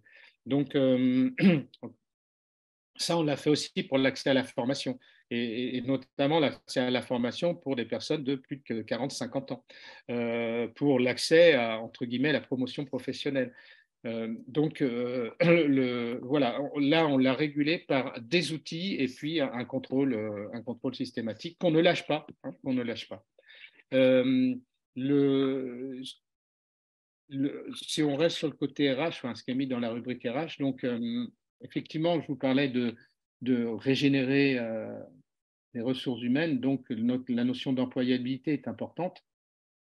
Alors, OK, aujourd'hui, tous les collabs de Nord6, quels qu'ils soient, sont chassés sur LinkedIn tous les jours. Donc, on va se dire, mais attends, ils n'ont pas forcément besoin de travailler à l'employabilité. On veut les recruter tous les jours avec 10 000 euros de plus. Mais néanmoins, la vie passe vite et qui plus est, dans des domaines comme ça, on est vite considéré comme has-been quand on prend de l'âge. Donc, moi, je continue de penser que c'est extrêmement important de travailler cette employabilité. Et puis, parce qu'on a aussi voulu se positionner, alors sans être prétentieux, hein, dans le haut de gamme dans notre métier. C'est quoi un développeur haut de gamme? C'est quoi un chef de projet haut de gamme? C'est quoi un consultant en AMOA, assistante maîtrise d'ouvrage haut de gamme? Et pourquoi j'ai pris cette option-là? Parce qu'en fait, voilà, en 2014, je me disais, c'est simple, quand on voit les entreprises qui peuvent permettre de réussir dans le temps sans forcément devenir grosse et grosse et grosse et grosse, qui est la pensée unique du monde, eh bien, ce sont souvent des boîtes qui sont dans le haut de gamme. Donc, essayons d'être dans le haut de gamme. Et puis, je voyais bien que quelque part, on faisait de l'informatique, allez, je suis un peu dur, mais de moins en moins bien. Pourquoi? Parce que ben, voilà, il manque tellement d'étudiants en informatique que beaucoup, enfin, des directeurs d'école ou de master me disent ouais, on a de moins en moins de dossiers et niveau à voir. Pourquoi? Parce que tout cet élan du offshore euh, n'est pas bon, quoi. Il y a énormément d'échecs dans les projets. Pourquoi? Parce qu'il faut toujours faire tout plus vite. Hein, et il n'y a rien de pire que d'entendre un client dire bon, ben, tout ce qui est test, écoutez, faites vite à la fin parce que politiquement, il faut qu'on mette en production. Pourquoi? Parce que les technologies bougent sans cesse et souvent ne sont pas stabilisées. Donc, pourquoi? Parce que les pratiques de développement, ben, il y en a qui peuvent engendrer des coûts de maintenance qui vont être 3 fois supérieurs à d'autres pratiques qui seront beaucoup plus pertinentes. Voilà. Donc, nous, on essaie d'avoir cette direction-là et de ce fait, plus que jamais, notre université d'entreprise a développé des écoles par métier, mais des écoles qui ne sont pas que techno, qui ont une grande partie de compétences en relations humaines. Pourquoi? Parce que je ne sais pas si vous calculez dans vos études le pourcentage des formations que vous avez autour de ce qui s'appelle la relation humaine par rapport à toutes vos formations. Je ne suis pas persuadé que ça représente 30%. Et pourtant, dans tout projet, quel qu'il soit, pas qu'informatique, c'est la qualité des relations humaines et les compétences en relationnel qui fait qu'on réussit mieux que d'autres. Ça s'appelle évidemment de l'écoute active, ça s'appelle de l'adaptabilité, ça s'appelle de l'art de la médiation, ça s'appelle la créativité collective. Ah, il y a plein de choses, hein. Mais voilà des choses qu'on a bien développées dans chacune de nos écoles métiers. C'est aussi dans nos écoles métiers qu'on enseigne des pratiques d'éco-conception, enfin, etc. Sur le plan des ressources humaines, alors il y a tous les dispositifs d'équilibre vie pro, vie perso. Donc, on avait quelque chose qui voilà, reste attractif. C'est en 98, notre accord RTT, c'était 20 jours de congé en plus des 27. Donc, effectivement, à Nord6, vous pouvez avoir 47 jours de congé, ce qui commence à faire. Mais mon discours à l'époque, c'était de dire, vous savez, la vie passe très vite, il y a des choses importantes à un moment donné. Alors, je parlais aux hommes, par exemple, en disant, vous voyez, s'il y a un bébé qui arrive chez vous, vous allez avoir 3 jours et après, vous revenez au travail. Pourtant, c'est des moments hyper importants pour les trois, d'ailleurs. Et donc, voilà pourquoi j'avais poussé à ces 20 jours d'RTT avec un modèle économique qui s'est modifié. Et bon, après, il y a une loi qui a proposé ça pour les hommes, donc très bien, ça s'ajoute. Mais je vous parlais du télétravail en 2015, c'était cela. Hein, c'était vraiment de dire la vie ne fait que se compliquer. Et notamment, pourquoi? Parce que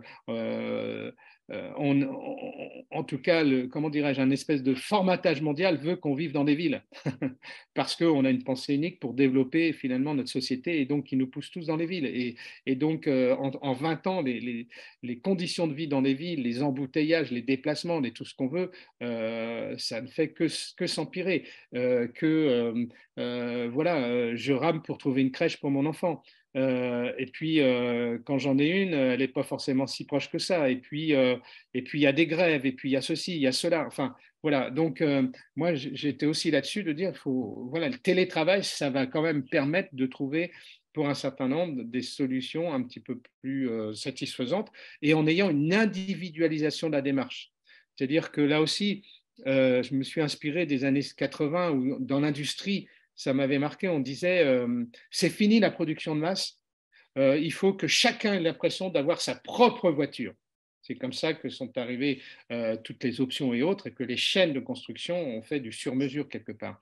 Et je me suis dit, tiens, c'est ce qu'il faut faire dans les ressources humaines. L'avenir, c'est ça, c'est de faire du sur-mesure individualisé, parce que chacun a ses contextes. Et donc, voilà, le télétravail, certes, on veut être en moyenne à 3 jours pour aussi des raisons écologiques, mais c'est individualisé, c'est-à-dire que certains sont en full télétravail, d'autres n'y sont pas, d'autres on fait du sur-mesure. Donc, voilà des exemples RH. Et alors, je vous parlais de quelque chose de surprenant, tu m'y fais penser avec ta question. Je vais reprendre je vais reprendre l'écran, je vais vous montrer un truc.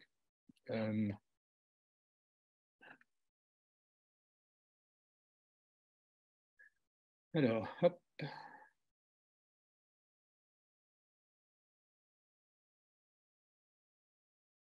Voilà, c'est cet histogramme-là. Je vais essayer de le mettre en grand écran.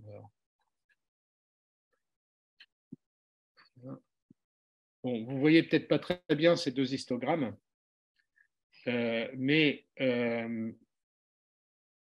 quand on a fait le tour de cet enjeu de régénérer les énergies positives de manière permanente, etc., bon, on a fait le tour de tout ce qu'on faisait avec des exemples de dispositifs d'équilibre vie pro, etc., avec bon, des tas d'actions dans l'entreprise, du sport, enfin, tout un tas de choses. On a dit, tiens, à notre panel démocratique notamment, allez, faites-nous des propositions. Et ils ont fait des propositions, et donc on s'est dit, on va les rajouter on va les rajouter à nos autres nouveaux projets, et on va faire voter les collabs une fois par un webinaire, on va bien leur expliquer ce qu'il y a derrière. L'histogramme qu'il y a ici, là en vert en haut, bon, c'est écrit très petit, mais vous voyez, il y a des sujets comme justement renforcer les formations d'éco-conception dans les filières, que ce soit développeur, que ce soit chef de projet, etc. Il y a la création de l'Institut du permanent numérique pour financer des projets qui visent à réduire un petit peu les émissions. Il y a la création d'une fondation actionnaire. Bon, c'est un dispositif un peu particulier, c'est-à-dire que moi, je m'étais engagé pour la pérennité de l'entreprise, parce que Nancy, c'est une entreprise indépendante sur le plan capitalistique que je détiens, mais j'ai plus tout à fait 20 ans, et donc beaucoup de collabs me disent, mais c'est quoi la pérennité de la boîte, est-ce que ça ne va pas être acheté? Donc voilà, j'ai mis en place des dispositifs, donc quelque chose qui s'appelle une fondation actionnaire. Bon, voilà, il y avait des sujets plus ou moins importants, il y avait des sujets qui consistaient à avoir de nouvelles idées pour rompre l'isolement que peuvent ressentir des collabs en disant, ouais, c'est intéressant pour moi d'être en télétravail, mais néanmoins, je me sens isolé, etc. Et en fait, le sujet numéro 1 qu'ils ont retenu, là, c'est cette barre bleue, ouais, quand même un peu au-dessus des autres, hein.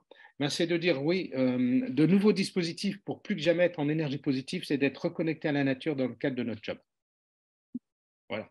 Et là, franchement, ça a étonné. Et après, moi, je me dis, ben non, c'est normal, parce que moi-même, je ressens ça finalement. Mais être reconnecté à la nature dans le cadre de son job. Et là, je peux vous assurer que quand je vous parle de créativité et d'expérimentation, on est en plein dedans.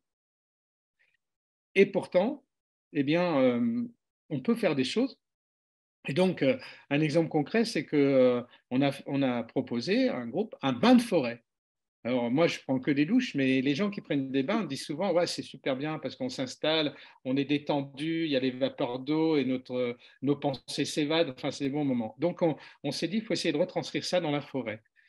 Un autre a dit, mais on veut aussi faire ça, mais avec un expert qui nous explique la biodiversité, etc. Voilà. Alors, vous allez me dire, ouais, mais vous travaillez quand? Vous passez une demi-journée à faire un bain de forêt? Oui, mais voilà, encore une fois, notre modèle, il n'est pas dans la maximisation du profit, il est dans le fait de créer un cercle vertueux. Parce que ça, des choses comme ça nous amène à avoir beaucoup, beaucoup, beaucoup moins d'arrêts maladie que bien des entreprises. Et donc, on récupère comme ça du jour de travail facturé. Voilà. Donc, voilà, être reconnecté à la nature. Ben, là encore, si on ne peur pas des autres, on ne va pas réussir. C'est en partant des autres. Et c'est parce qu'on a sollicité les collabs qu'on est tombé là-dessus et donc qu'on expérimente un certain nombre de choses. Hier, aujourd'hui, on fait 2 webinaires en disant tiens, voilà ce qu'on va essayer de faire par rapport au modèle PERMA dans l'année. Et puis, bon, on s'amuse au début en disant tiens, qu'est-ce qui vous a marqué? Ben, je peux vous assurer que le bain de forêt, que la demi-journée dans une ferme en permaculture, tout ça, c'est ressorti systématiquement. Alors, vous avez parlé d'un bilan carbone, d'ailleurs on a réévoqué avec une question, et vous avez parlé d'ailleurs dans cette réponse de la voiture individuelle. J'aimerais bien savoir des conclusions que vous avez eues de ce bilan carbone, qu'est-ce que vous avez mis en place, qu'est-ce que vous mettez en place, quels sont des objectifs que vous avez par rapport à cette réduction de votre empreinte carbone. Alors, comme je vous le disais, on le faisait tous les 2 ans en 2007, puis après on le fait tous les ans. Bon, à un moment donné, alors on a fait entre guillemets des tas de petites choses. L'intérêt, c'était que ça permettait à tous ceux qui en avaient envie de mener des actions, même si le poids de l'action était faible, n'empêche que ça met en action, ça met en route individuellement et collectivement sur ce sujet-là. Et ça, c'est important. Et puis après, bon, on s'est dit, quand on regarde notre bilan carbone et 45% des émissions, c'est les transports, les déplacements, c'est évidemment là-dessus qu'il faut commencer à jouer. Il faut bien sûr jouer sur les leviers les plus importants. Donc, notre bilan carbone de l'époque, qui était à 1300 tonnes, est passé à 700 tonnes parce que justement, on a été beaucoup plus en télétravail depuis 2015. Après, quand on a fait bon, après, on est comme tout le monde. Bon, moi, OK, il y a des voitures électriques pour ceux qui ont des voitures de fonction, mais j'ai un doute, hein, je ne vous le cache pas, j'ai un doute sur les voitures électriques. L'histoire montre souvent que des décisions qu'on pensait très bonnes pour l'avenir se sont avérées 20 ans après être ne pas de bonnes décisions, et notamment sur le plan écologique. Moi, voilà, j'ai ce doute-là, ce qui fait que, OK, il y a des dispositions qu'on prend, exemple des voitures électriques de fonction, mais je dirais que je ne suis pas forcément très fier de ça. Je ne sais pas. Je sais pas si c'est une si bonne idée. Après, comment dirais-je, on a créé dans Nord6 une communauté qu'on appelait les Green Makers. Et là, ça rejoint un peu l'idée de dire qu'il faut mettre en action. C'est-à-dire que, encore une fois, ce sont des gens qui ont dit ouais, moi j'ai envie d'aller un peu plus loin. Et ce qui est intéressant, c'est encore une fois, c'est d'agir pour progresser dans ses pensées. Donc, les Greenmakers ont essayé dans chacune des agences, et ainsi qu'au Maroc, de mener certaines actions. Le poids par rapport au bilan carbone, il est faible, mais encore une fois, c'est en agissant qu'on progresse. Et donc, ça va de pratiques. Alors, le zéro papier mis en place il y a un certain temps, etc. Mais je me souviens d'ateliers, un jour, où ils ont fait des ateliers pour, à partir de vieux vêtements, faire du savon, si je ne dis pas de bêtises, etc. Enfin, bon, il y a des tas de choses. Moi, ce qui m'intéresse, c'est ça, c'est de dire finalement, ça bouillonne de petites initiatives qui font progresser tout le monde.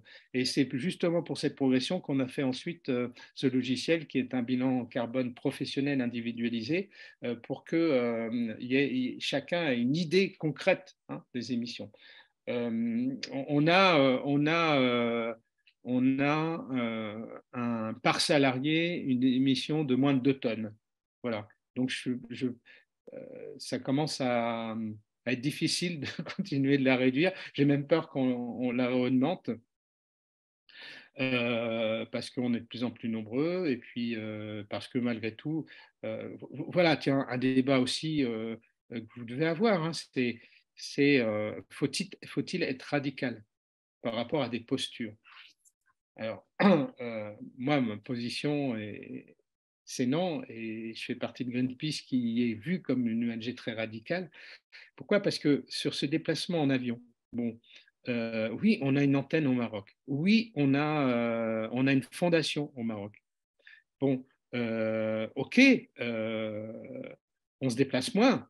Voilà, on a réduit de moitié, hein, nos déplacements au Maroc, puisqu'on fait de la visio, mais ça a des déficiences. Qui plus est, d'abord, on a un certain, par leur culture aussi, ils sont extrêmement dans la relation humaine. Donc, il ne faut pas mésestimer ça. C'est le plus important pour réussir, hein, c'est la relation humaine. Donc, moi, j'ai toujours, ne soyons pas radicaux, cherchons surtout à être sur une tendance très favorable. Donc, OK, on a réduit par 2 nos déplacements en avion, mais on ne les a pas supprimés, hein. Et ça, on a ce questionnement-là sur tout sujet. Et je dis, voilà, des fois, j'ai des débats avec des jeunes comme vous, un peu radicaux. Je dis, mais vous achetez ces Amazon? Voilà, ben vous avez vous aussi vos contradictions, hein. C'est pour ça qu'il faut être très, très modeste sur tous ces sujets-là. Il faut être très volontaire pour bouger les lignes, ça c'est sûr. Donc, le mouvement Réveil écologique, moi je suis fan, mais sans tomber dans un radicalisme qui va faire que dans ce cas-là, on est repoussé finalement. Le radicalisme souvent fait qu'on se fait repousser. Et moi le premier, hein, dans mes propos, quand je parle de la perma, etc., si je suis trop radical, je ne vais pas être écouté, je ne vais pas être suivi. Je crois qu'il y a une question à la public. Vous entendez? Vous avez répondu à une question juste avant sur les coopératives. Donc, j'avais 2 questions. Premièrement, je vous demandais si vous connaissez la coopérative Mondragon, qui est une coopérative qui a 80 000 collaborateurs dans le Pays Basque et en Espagne. Et c'est intéressant puisqu'elle intègre déjà depuis un moment l'entièreté quasiment des objectifs de développement durable dans ses principes éthiques, donc que ce soit au niveau humain ou écologique.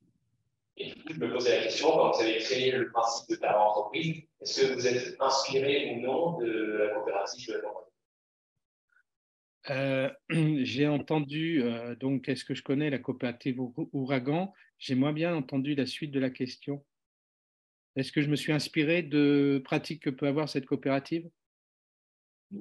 Oui, oui, c'est ça. Oui, alors j'en ai entendu parler, mais voilà, il faut que je sois honnête, je ne la connais pas en tant que telle. Donc, de ce fait, je ne me suis pas inspiré. Mais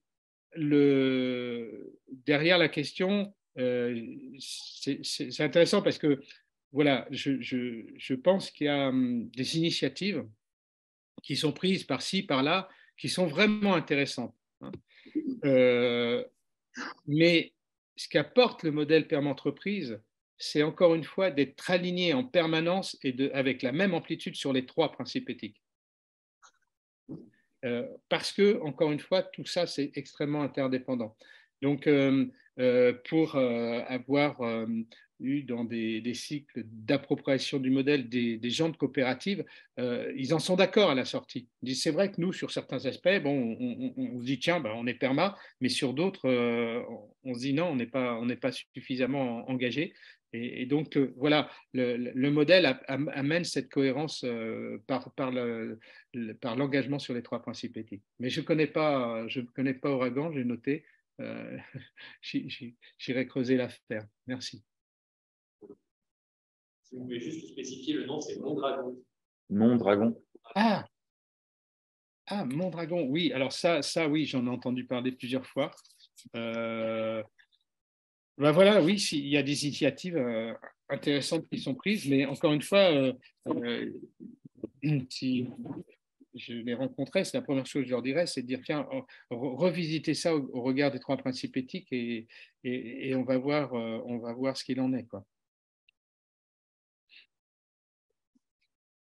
Est-ce qu'il y avait une autre question dans le public? Et j'en profite, Monsieur Gauzin, si vous pouvez couper votre partage d'écran, comme ça on vous revoit. Ah oui, pardon. Autant pour moi.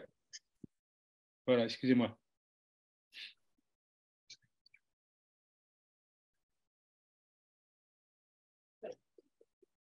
Pas de question publique.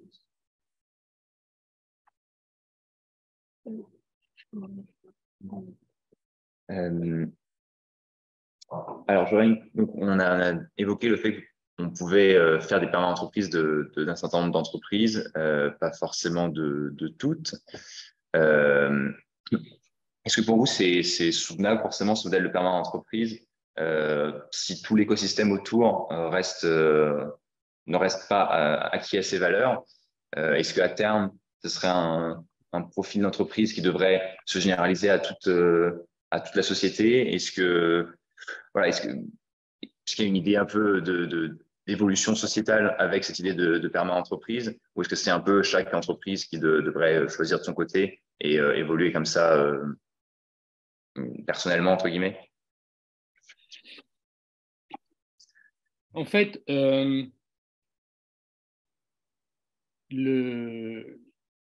je crois que pour avoir un effet, voilà, j'allais dire quels que soient les modèles, mais il n'y en a pas tant que ça, il faut un effet de masse aujourd'hui. Et donc, pour faire un effet de masse, il faut embarquer. Alors, bon, encore une fois, moi je reste modeste, hein, ce truc-là est né dans ma tête, tout cela, bon, j'ai bossé, j'ai expérimenté, j'ai appliqué, je me dis tiens, je vais mettre ça sur la place publique, on verra bien, et puis finalement, voilà, on me sollicite pas mal, voire trop par rapport à mon temps, mais ça ne veut pas dire qu'il y a une trace qui va rester, hein. Donc, ce qu'on a fait, c'est deux choses. La première, c'est, bon, on nous a demandé de créer une école pour former à mettre en place ce modèle, notamment beaucoup de consultants. Et moi, très bien, prenez-le, hein. Encore une fois, moi, je n'ai pas voulu créer une filiale et faire du business avec ça.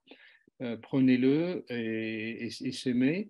Des entreprises disent tiens, moi je veux y aller, j'ai une personne qui est prête à le porter, il faut la muscler, donc on a cette école. Et puis on a créé, on a lancé ce qu'on appelait le collectif, hein, de la permis entreprise, pour finalement fédérer tous les acteurs qui ont envie d'avancer sur ce sujet-là. On a des réseaux d'entreprises, hein. Je vous ai parlé du Centre des jeunes dirigeants. Il y a le groupe APM, l'Association pour le management, qui est aussi de plus en plus à l'écoute de ce sujet-là. On a l'ADEME qui nous a cautionné. On a un secrétaire fédéral de la CFDT qui a dit voilà, moi je prends ce modèle. Donc on essaie de fédérer comme ça des relais, en fait, hein. Une association de dirigeants, c'est un bon relais. Je ne parle pas d'un syndicat, pour essayer de commencer à faire un petit effet boule de neige, hein. Mais le frein, il faut être clair, le frein, c'est les objectifs d'impact qui sont dans le modèle. Ça, c'est, voilà. Si je les retirais, c'est sûr que ça fonce. Mais malheureusement, c'est le frein. Et comme je vous l'ai dit avec honnêteté, il me semble, sans ces objectifs d'impact-là, on ne change pas les choses, hein. Faut pas rêver. Donc, est-ce que ça va évoluer? Aujourd'hui, on est sur une pente ascendante parce que quand on voit par exemple nos formations PERMA, elles sont bouclées jusqu'à juin, tout ça, donc il y a des choses qui bougent. Mais encore une fois, si ça doit prendre une amplitude, il faut que ça aille beaucoup plus loin, quoi. Donc c'est là où les relais de réseau d'entreprise sont intéressants. Mais après, bon, d'autres initiatives qui ne sont pas les mêmes, comme le référentiel. Alors, il y a Bicorp, on connaît bien, hein, on est bien dedans justement pour comprendre le système. Bon, bah, il y a cette notion d'entreprise à mission qui, elle, est extrêmement floue, quoi qu'on en dise. On peut bon, tout cela, ça existe, ce sont des élans. Donc, moi, j'ai tendance à dire unissons nos énergies parce que chacun essaie quand même de faire bouger un peu les lignes. Je leur explique que le modèle permet entreprise, si ces boîtes veulent être entreprises à mission, mais c'est le meilleur moyen d'y être, puisque finalement, avec toute la méthode, on donne tout ce qu'il faut pour être reconnu entreprise à mission et ne pas craindre des audits. Si on veut être Bicorp, même combat. Un modèle comme ça est tellement exigeant que de toute façon, on sera certifié Bicorp sans y passer 18 mois à essayer de voir où on peut avoir des notes meilleures. Donc voilà, je pense que nous, on cherche, en fait, avec notre collectif, à réunir un peu ce monde-là, qui, quelquefois, est dans ses égos et cherche, voilà, c'est les 33 000 chapelles, hein, chacun avec son ego, chacun veut essayer de montrer qu'il est plus fort que l'autre. Mais nous, on est dans une optique complètement inverse, c'est-à-dire la perma, c'est un facilitateur pour plein de choses. Et donc, essayons d'unir nos énergies pour avancer plus vite. Voilà. C'est ça notre posture perma. Vous disiez que vous formiez les entreprises du coup justement au concept de perma-entreprise. Est-ce que vous avez des retours de celles-ci sur les difficultés Est-ce que vous m'entendez toujours? La connexion. Je crois que c'est une connexion. Ouais. Ah, non, c'est chez lui. La signe, Il y a des peurs. Il y a des peurs. Alors, OK, les actionnaires sont d'accord. Hein, on est OK là-dessus. Il y a des peurs. Il y a un problème de connexion. On n'a pas entendu la première partie de venez de dire. Donc, OK, excusez-moi. Pourtant, je touche à rien, je vous assure. Donc, je disais, le prérequis, c'est évidemment l'accord des actionnaires, mais un accord sincère. Et ensuite, il y a des peurs. La peur, souvent, c'est que ça soit chronophage. Et donc, c'est là où, par les expériences, celle de Norcis et d'autres entreprises, on est capable de dire, vous savez, ces entreprises-là, à raison de 2 jours par mois sur 5-6 mois, elles ont sorti un projet perma. C'est quand même pas grand-chose.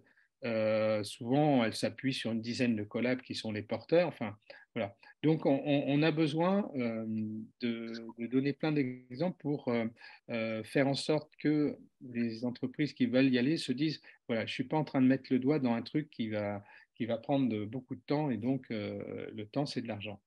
Un frein qu'il peut y avoir, c'est des entreprises qui manquent de culture du collaboratif. Il y a quand même beaucoup de top-down dans les entreprises, il ne faut pas se le cacher, et un projet comme ça n'a de sens que s'il s'inscrit dans du collaboratif. Donc ça veut dire qu'au-delà de former des gens à comment embarquer un collectif sur le modèle, comment dérouler la méthode, souvent, je pense qu'il y a beaucoup de boîtes qui ont besoin d'être accompagnées pour faire en sorte de mettre en place des tas de méthodes d'animation, etc., qui fassent que le collectif se mette en route. Ça, c'est un frein, ce n'est pas bloquant, c'est un frein.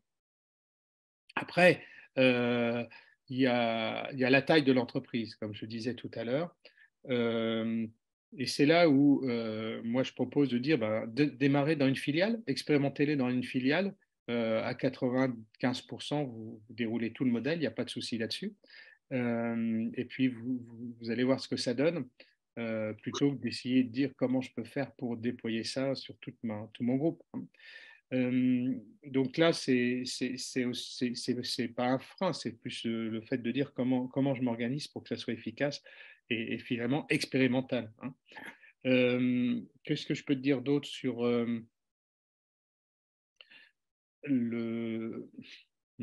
enfin voilà les principaux points sur ce sujet-là.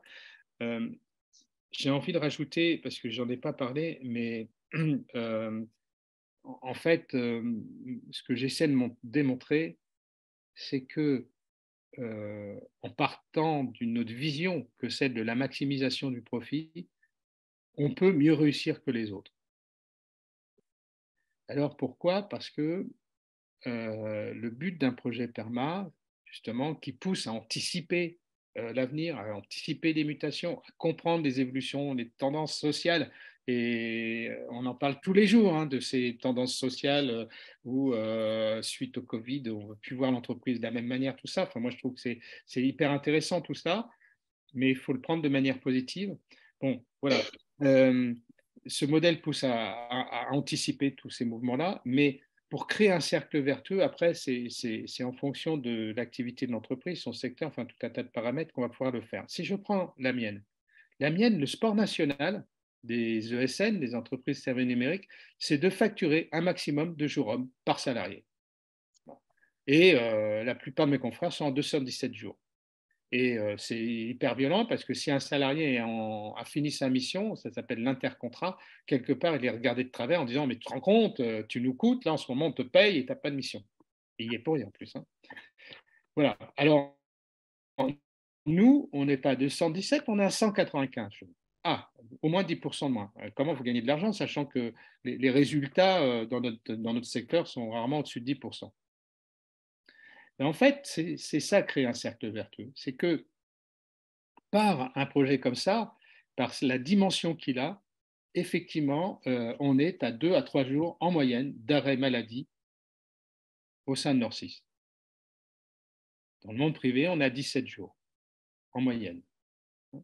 Donc, vous voyez, là, je suis en train de rajouter, de récupérer une quinzaine de jours hommes facturés, multipliés par 600 et quelques, vous voyez ce que ça fait. Je suis dans mon début de cercle vertueux. Mon secteur est en pénurie de ressources depuis 10 ans et ça devient terrifiant. Le turnover qui en résulte, au-delà de ne pas se satisfaire de la boîte, c'est souvent c'est simplement les sollicitations et l'argent. C'est 25 à 30% dans le secteur des ESN, quelle que soit la taille. L'action de Cap a dévissé en début 2022 à cause de ça. On est à la moitié. Bon, ben là, c'est très facile de calculer, ça s'appelle des coûts cachés, ce que coûtent les départs, ce que coûtent les recrutements, ce que coûtent les réintégrations, ce que coûte le client qui dit « Attendez, moi, vous me changez les profils que vous avez ce mois-ci, je ne les paye pas parce qu'elles vont acquérir les compétences, rentrer dans mes projets. Hein ». Donc, vous voyez, j'ai déjà récupéré le retard que je pouvais avoir au départ. Et puis, je peux rajouter d'autres éléments, comme l'attractivité. Voilà, c'est fondamental. Quand il y a une telle pénurie, etc. Donc, en fait, mon modèle, c'est ça, c'est de dire, ce n'est pas du tout un modèle de maximisation de profit, etc. Mais néanmoins, on doit être capable de trouver comment créer un cercle vertueux qui fasse qu'à la sortie, on gagne plus. Et ça, si on démontre ça, et moi le premier avec Nord6, c'est comme ça que je vais convaincre. Parce que je suis bien conscient que de toute façon, la porte d'entrée, c'est l'argent.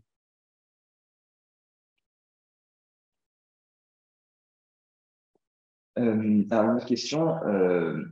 Vous entendez, on voit que la entreprise est une manière de rendre l'entreprise de demain plus vertueuse, mais comment est-ce qu'on peut s'assurer que ce modèle n'est pas juste repris par l'entreprise pour se donner une bonne façade, faire du greenwashing? Est-ce qu'il y a des critères? Est-ce qu'il y a voilà, des indicateurs derrière pour montrer qu'il y a une vraie démarche derrière?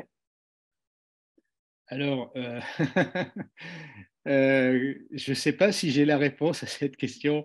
Je crois qu'il y a un indicateur, c'est le niveau de transparence qu'a l'entreprise. Je ne dis pas qu'on est parfait, mais si vous allez sur notre site et vous regardez nos rapports annuels qu'on appelle, c'est des magazines, hein, parce qu'on ne lit plus aujourd'hui, donc enfin, en tout cas dans ma population, donc on fait ça sous forme de magazine plus sympa, ben, vous verrez quand même beaucoup de transparence hein, sur les chiffres, sur les critères d'égalité pro, sur la redistribution des bénéfices. Voilà, et si je mens dans un tel rapport, qui plus est, avec mon rôle au sein de Greenpeace, je veux dire, je suis surveillé en permanence par tous les journalistes. Hein. Donc là, de mon côté, je ne pourrais même pas me permettre de ne pas être honnête sur tout ça. Mais bon, voilà, je crois que la notion de transparence est importante. Après, il faut chercher à accéder à la connaissance. Aujourd'hui, des fois, je suis surpris sur les prises de position avec un manque de connaissances. Et ce n'est pas facile d'avoir de la connaissance sur les entreprises, les grandes entreprises, de savoir exactement ce qui s'y passe et autres. Et c'est pour ça que je n'ai pas forcément de réponse. Hein. Après, ce qui est aussi important, c'est voilà, de dire si je m'intéresse à telle entreprise, eh bien, il faut que j'échange avec des gens qui en sont partis. Pas qui sont dedans parce qu'on peut être embrigadé. Les entreprises, sous certaines formes, pour certaines, font de la propagande. Hein. Donc, c'est toujours intéressant de voir des gens qui en sont sortis pas avec violence ou en tout cas dans des relations très conflictuelles, mais pour avoir… nous, on a beaucoup d'infos, par exemple, par le cabinet de recrutement, parce que les personnes parlent assez facilement, finalement, et c'est comme ça qu'on sait ce qui se passe chez nos concurrents et on voit ce qui est de l'affichage et ce qui n'est pas de l'affichage. Hein. Enfin, voilà, j'ai pas… j'ai pas de réponse bien meilleure que ça. Est-ce que c'est une question dans le public? Sinon, on enchaîne. Peut-être devant à nouveau.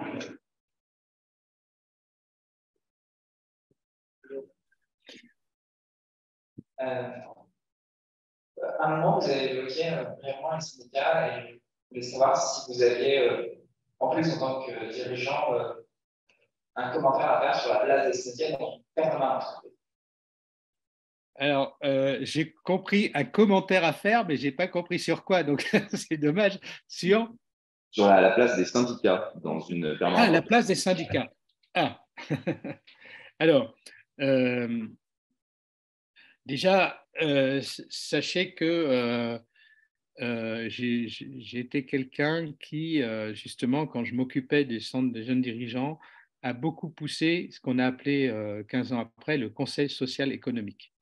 Et que dans mon entreprise, cette notion de conseil, d'entité unique qui réunissent ce qui s'appelait les délégués de personnel, les comités d'entreprise, CHTT, etc., ça fait depuis 2005 que j'expérimente ça. Et que malgré le fait que la boîte grossisse, j'ai pu continuer de faire ça. Je raconte ça simplement pour vous dire que pour moi, le dialogue social avait besoin de se remettre en cause, ne serait-ce que sur déjà sa posture et son organisation. Pour moi, le dialogue social est essentiel, mais il faut vraiment, vraiment qu'on travaille, c'est un vœu pieux, hein, pratiquement, pour sortir de cette culture d'affrontement et vraiment rentrer dans cette culture de finalement, on construit ensemble les choses et on trouve des réponses ensemble aux problèmes qui sont posés. C'est quelque chose qu'on peut faire, je crois franchement qu'à Norcy, c'est ce qui se passe. Et je vais vous donner un exemple. Voilà, PERMA, redistribuer équitablement les richesses. Dans notre boîte, il y a ce qui s'appelle la participation, donc qui est une loi qui impose de redistribuer une partie des bénéfices aux salariés. Et par définition, cette loi dit c'est en proportion des salaires. Donc plus je gagne, plus j'aurai de participation. On poussait les débats pour dire mais voilà, il y aurait peut-être une façon de voir autrement les choses et on n'arrivait pas trop. Et donc avec le fait de ce modèle, de beaucoup parler de tous ces sujets de redistribution et autres, avec le CSE, donc les membres du dialogue social de Norcis, on a acté le fait de faire une dérogation acceptée par l'administration après pour que chacun ait le même montant, en disant finalement, c'est le salaire qui fait la différence dans ce qu'on apporte à l'entreprise en fonction de son métier, etc. etc.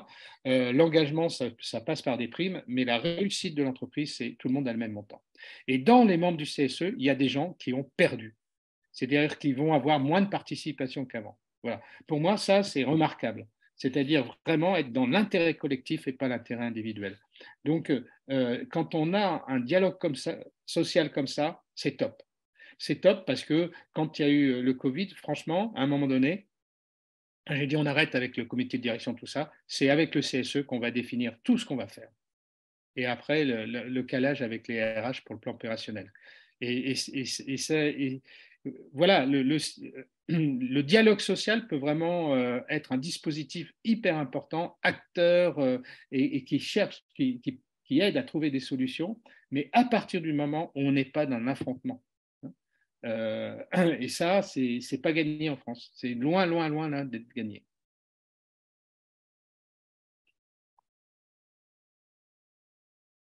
Est-ce qu'il y a une autre question? Donc, sinon, on avait une question que cette année, on a un grand engagement autour de la low-tech à Centrale. D'ailleurs, il y a un forum low-tech et tout le monde a se renseigné sur le sujet dans la salle. Est-ce que vous êtes familier avec ce concept de la low-tech? Est-ce que c'est quelque chose qui vous parle ou que vous mettez en œuvre dans votre permanence entreprise? Je veux bien que vous m'en disiez un peu plus.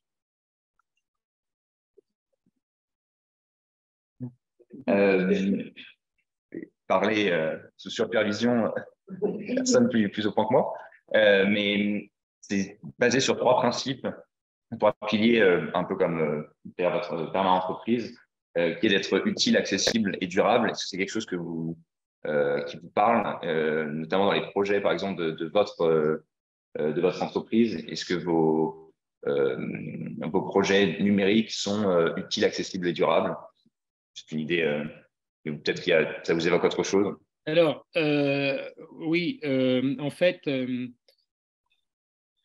ça, c'est complètement intégré dans notre démarche d'éco-conception. Et dans notre démarche d'éco-conception, je vous disais, bah oui, il y a des pratiques de développement de logiciels, mais je vous ai cité les concepteurs, ceux qui font de l'assistance à maîtrise d'ouvrage. Justement, c'est des questions qui apparaissent dès le début, avant même qu'on imagine comment va se concevoir le logiciel. Ça, c'est complètement intégré, mais on voit très très large. Hein. On voit très très large, c'est-à-dire que encore une fois, l'enjeu là-dedans, c'est les devices. Donc, comment faire en sorte que, finalement, malgré les évolutions des éditeurs qui proposent des outils de développement, des frameworks, comme on dit, etc., et qui, bien sûr, poussent à ce qu'on change sans cesse nos machines, comment on peut faire pour, malgré tout, conserver des machines sur 6-8 ans dans un cadre comme ça. Ça, c'est vraiment intégré dans ce qu'on appelle, nous, l'éco-conception.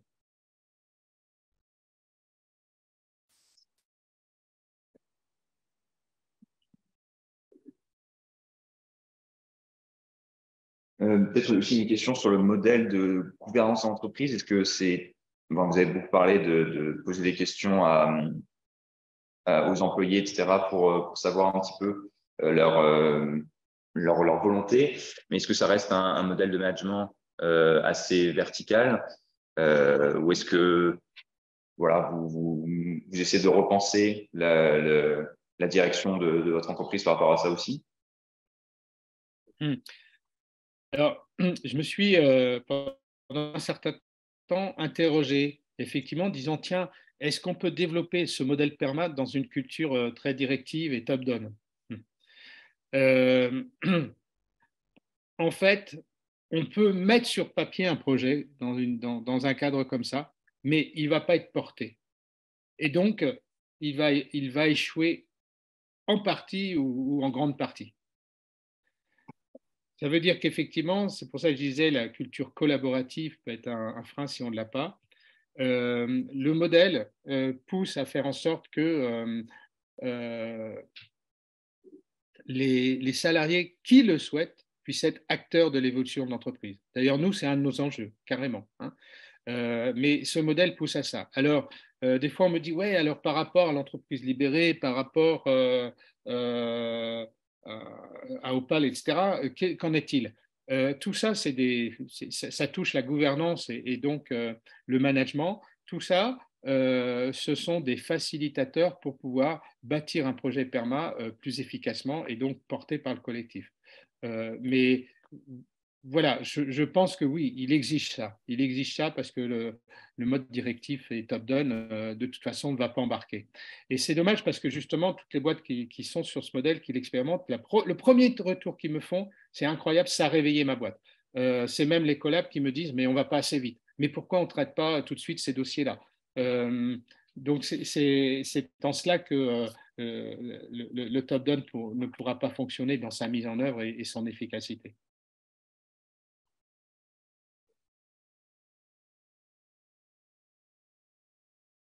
Moi, j'aurais une question, alors, pas en rapport avec ce dont on vient de parler, mais plutôt sur votre engagement au sein de Greenpeace. Quelles sont les différentes actions que vous avez pu mener, enfin, quel est votre rôle au sein de Greenpeace? Alors, donc, Greenpeace a 27 bureaux dans le monde. Les bureaux peuvent regrouper plusieurs pays, hein, ce qu'on appelle un bureau. En l'occurrence, nous, on a un bureau franco-luxembourgeois.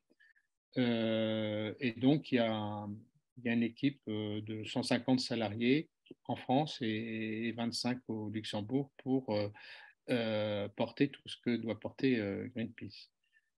C'est-à-dire le fundraising, donc l'accès et dons, parce que Greenpeace ne s'appuie que sur des dons privés, aucun don d'entreprise, aucun don de fondation d'entreprise, aucun don de public, etc., pour pouvoir agir avec une liberté absolue. Il y a des équipes pour mener les campagnes. Donc, les campagnes, évidemment, il y a des campagnes internationales. Alors, ça ne va pas vous surprendre, hein, c'est le climat, c'est le dérèglement climatique, c'est la biodiversité. Et puis, il y a des campagnes qui sont plus propres à un pays ou à un ensemble de pays. En l'occurrence, en France, on a lancé depuis, le temps passe très vite, je crois que c'est au moins 3 ans, une campagne sur l'élevage, mais toujours orientée sur le fait que c'est le deuxième émetteur de CO2, et je ne parle pas du méthane, d'où le fait de manger moins de viande, etc. Donc, il y a des équipes de campagne, il y a des équipes évidemment de communication, il y a des équipes techniques, hein, informatique, finance, etc. Enfin voilà. Donc le tout est orchestré par un conseil d'administration. Et donc, bon, moi, voilà, je l'anime depuis 11 ans. Et ce que j'ai essayé de faire, en fait, c'est justement d'appliquer des principes dits d'entreprise libérée sur lesquels j'ai beaucoup travaillé en 2010 et que j'applique à Nord6 dans le cadre d'une ONG. Parce que vous savez, les ONG et les plus grosses, quelquefois, vous écoutez les membres du conseil d'administration, vous avez l'impression que c'est eux qui font tout. C'est eux qui décident de tout. Et quelquefois, ils sont un peu omnipotents. Et donc, moi, j'ai essayé de faire l'inverse en disant je souhaite qu'on soit un conseil d'administration qui soit au service des équipes salariées, au service des militants, au service des activistes. Mais qu'en aucun cas, ça soit nous qui décidions finalement de tous les aspects opérationnels. On n'y est pas tous les jours alors qu'eux, ils sont tous les jours. Et ça, c'était vraiment intéressant. On a développé ça en France. Je sais qu'à l'international, ils ont regardé ce fonctionnement-là. Et donc, ça a fait évoluer le rôle du conseil d'administration. Bien sûr qu'il y a le rôle classique, hein, avec les prérogatives classiques, les budgets, etc. etc. Mais ça a fait évoluer parce qu'effectivement, de temps en temps, le DG me dit, tiens, Sylvain, je voudrais que le conseil me mette sur ce sujet-là. On est un facilitateur pour ça. Donc, du coup, on aborde des sujets divers et variés en fonction justement des difficultés qu'il peut ressentir. Voilà la posture du conseil d'administration aujourd'hui de Greenpeace France. Alors, je pense qu'il y aura encore d'autres questions à poser, mais je vois qu'il est déjà 15, c'est la fin de. Le temps passe vite, hein. C'est ça, la fin du temps. Ouais. Donc, je vous remercie beaucoup d'avoir pris du temps pour nous. Je remercie tout le monde qui est venu dans la salle et tout le monde qui a suivi sur Zoom, malgré les petites difficultés techniques qu'on a rencontrées. Je rappelle du coup la prochaine matinale qui est le 7 février d'Anaïs Ogli sur la réindustrialisation et le forum Low-Tech qui arrive également le 21 mars. J'ai essayé de montrer ne regardez pas le nom d'onglet qui a ouvert. J'ai essayé de montrer l'affiche. Ah, il ne marche pas. Ah si, voilà, la prochaine matinale. Voilà, je vous remercie à nouveau Théan Rosard et à tout le monde une bonne journée. Ok, merci à vous, Jean. Moi, si en quelques minutes, tu veux me faire un petit retour de est-ce que je vous ai pas barbé, est-ce que je sais pas, j'étais pas un vieux con qui était dans ses certitudes. Enfin, je veux bien un petit retour, ça sera sympa de votre part.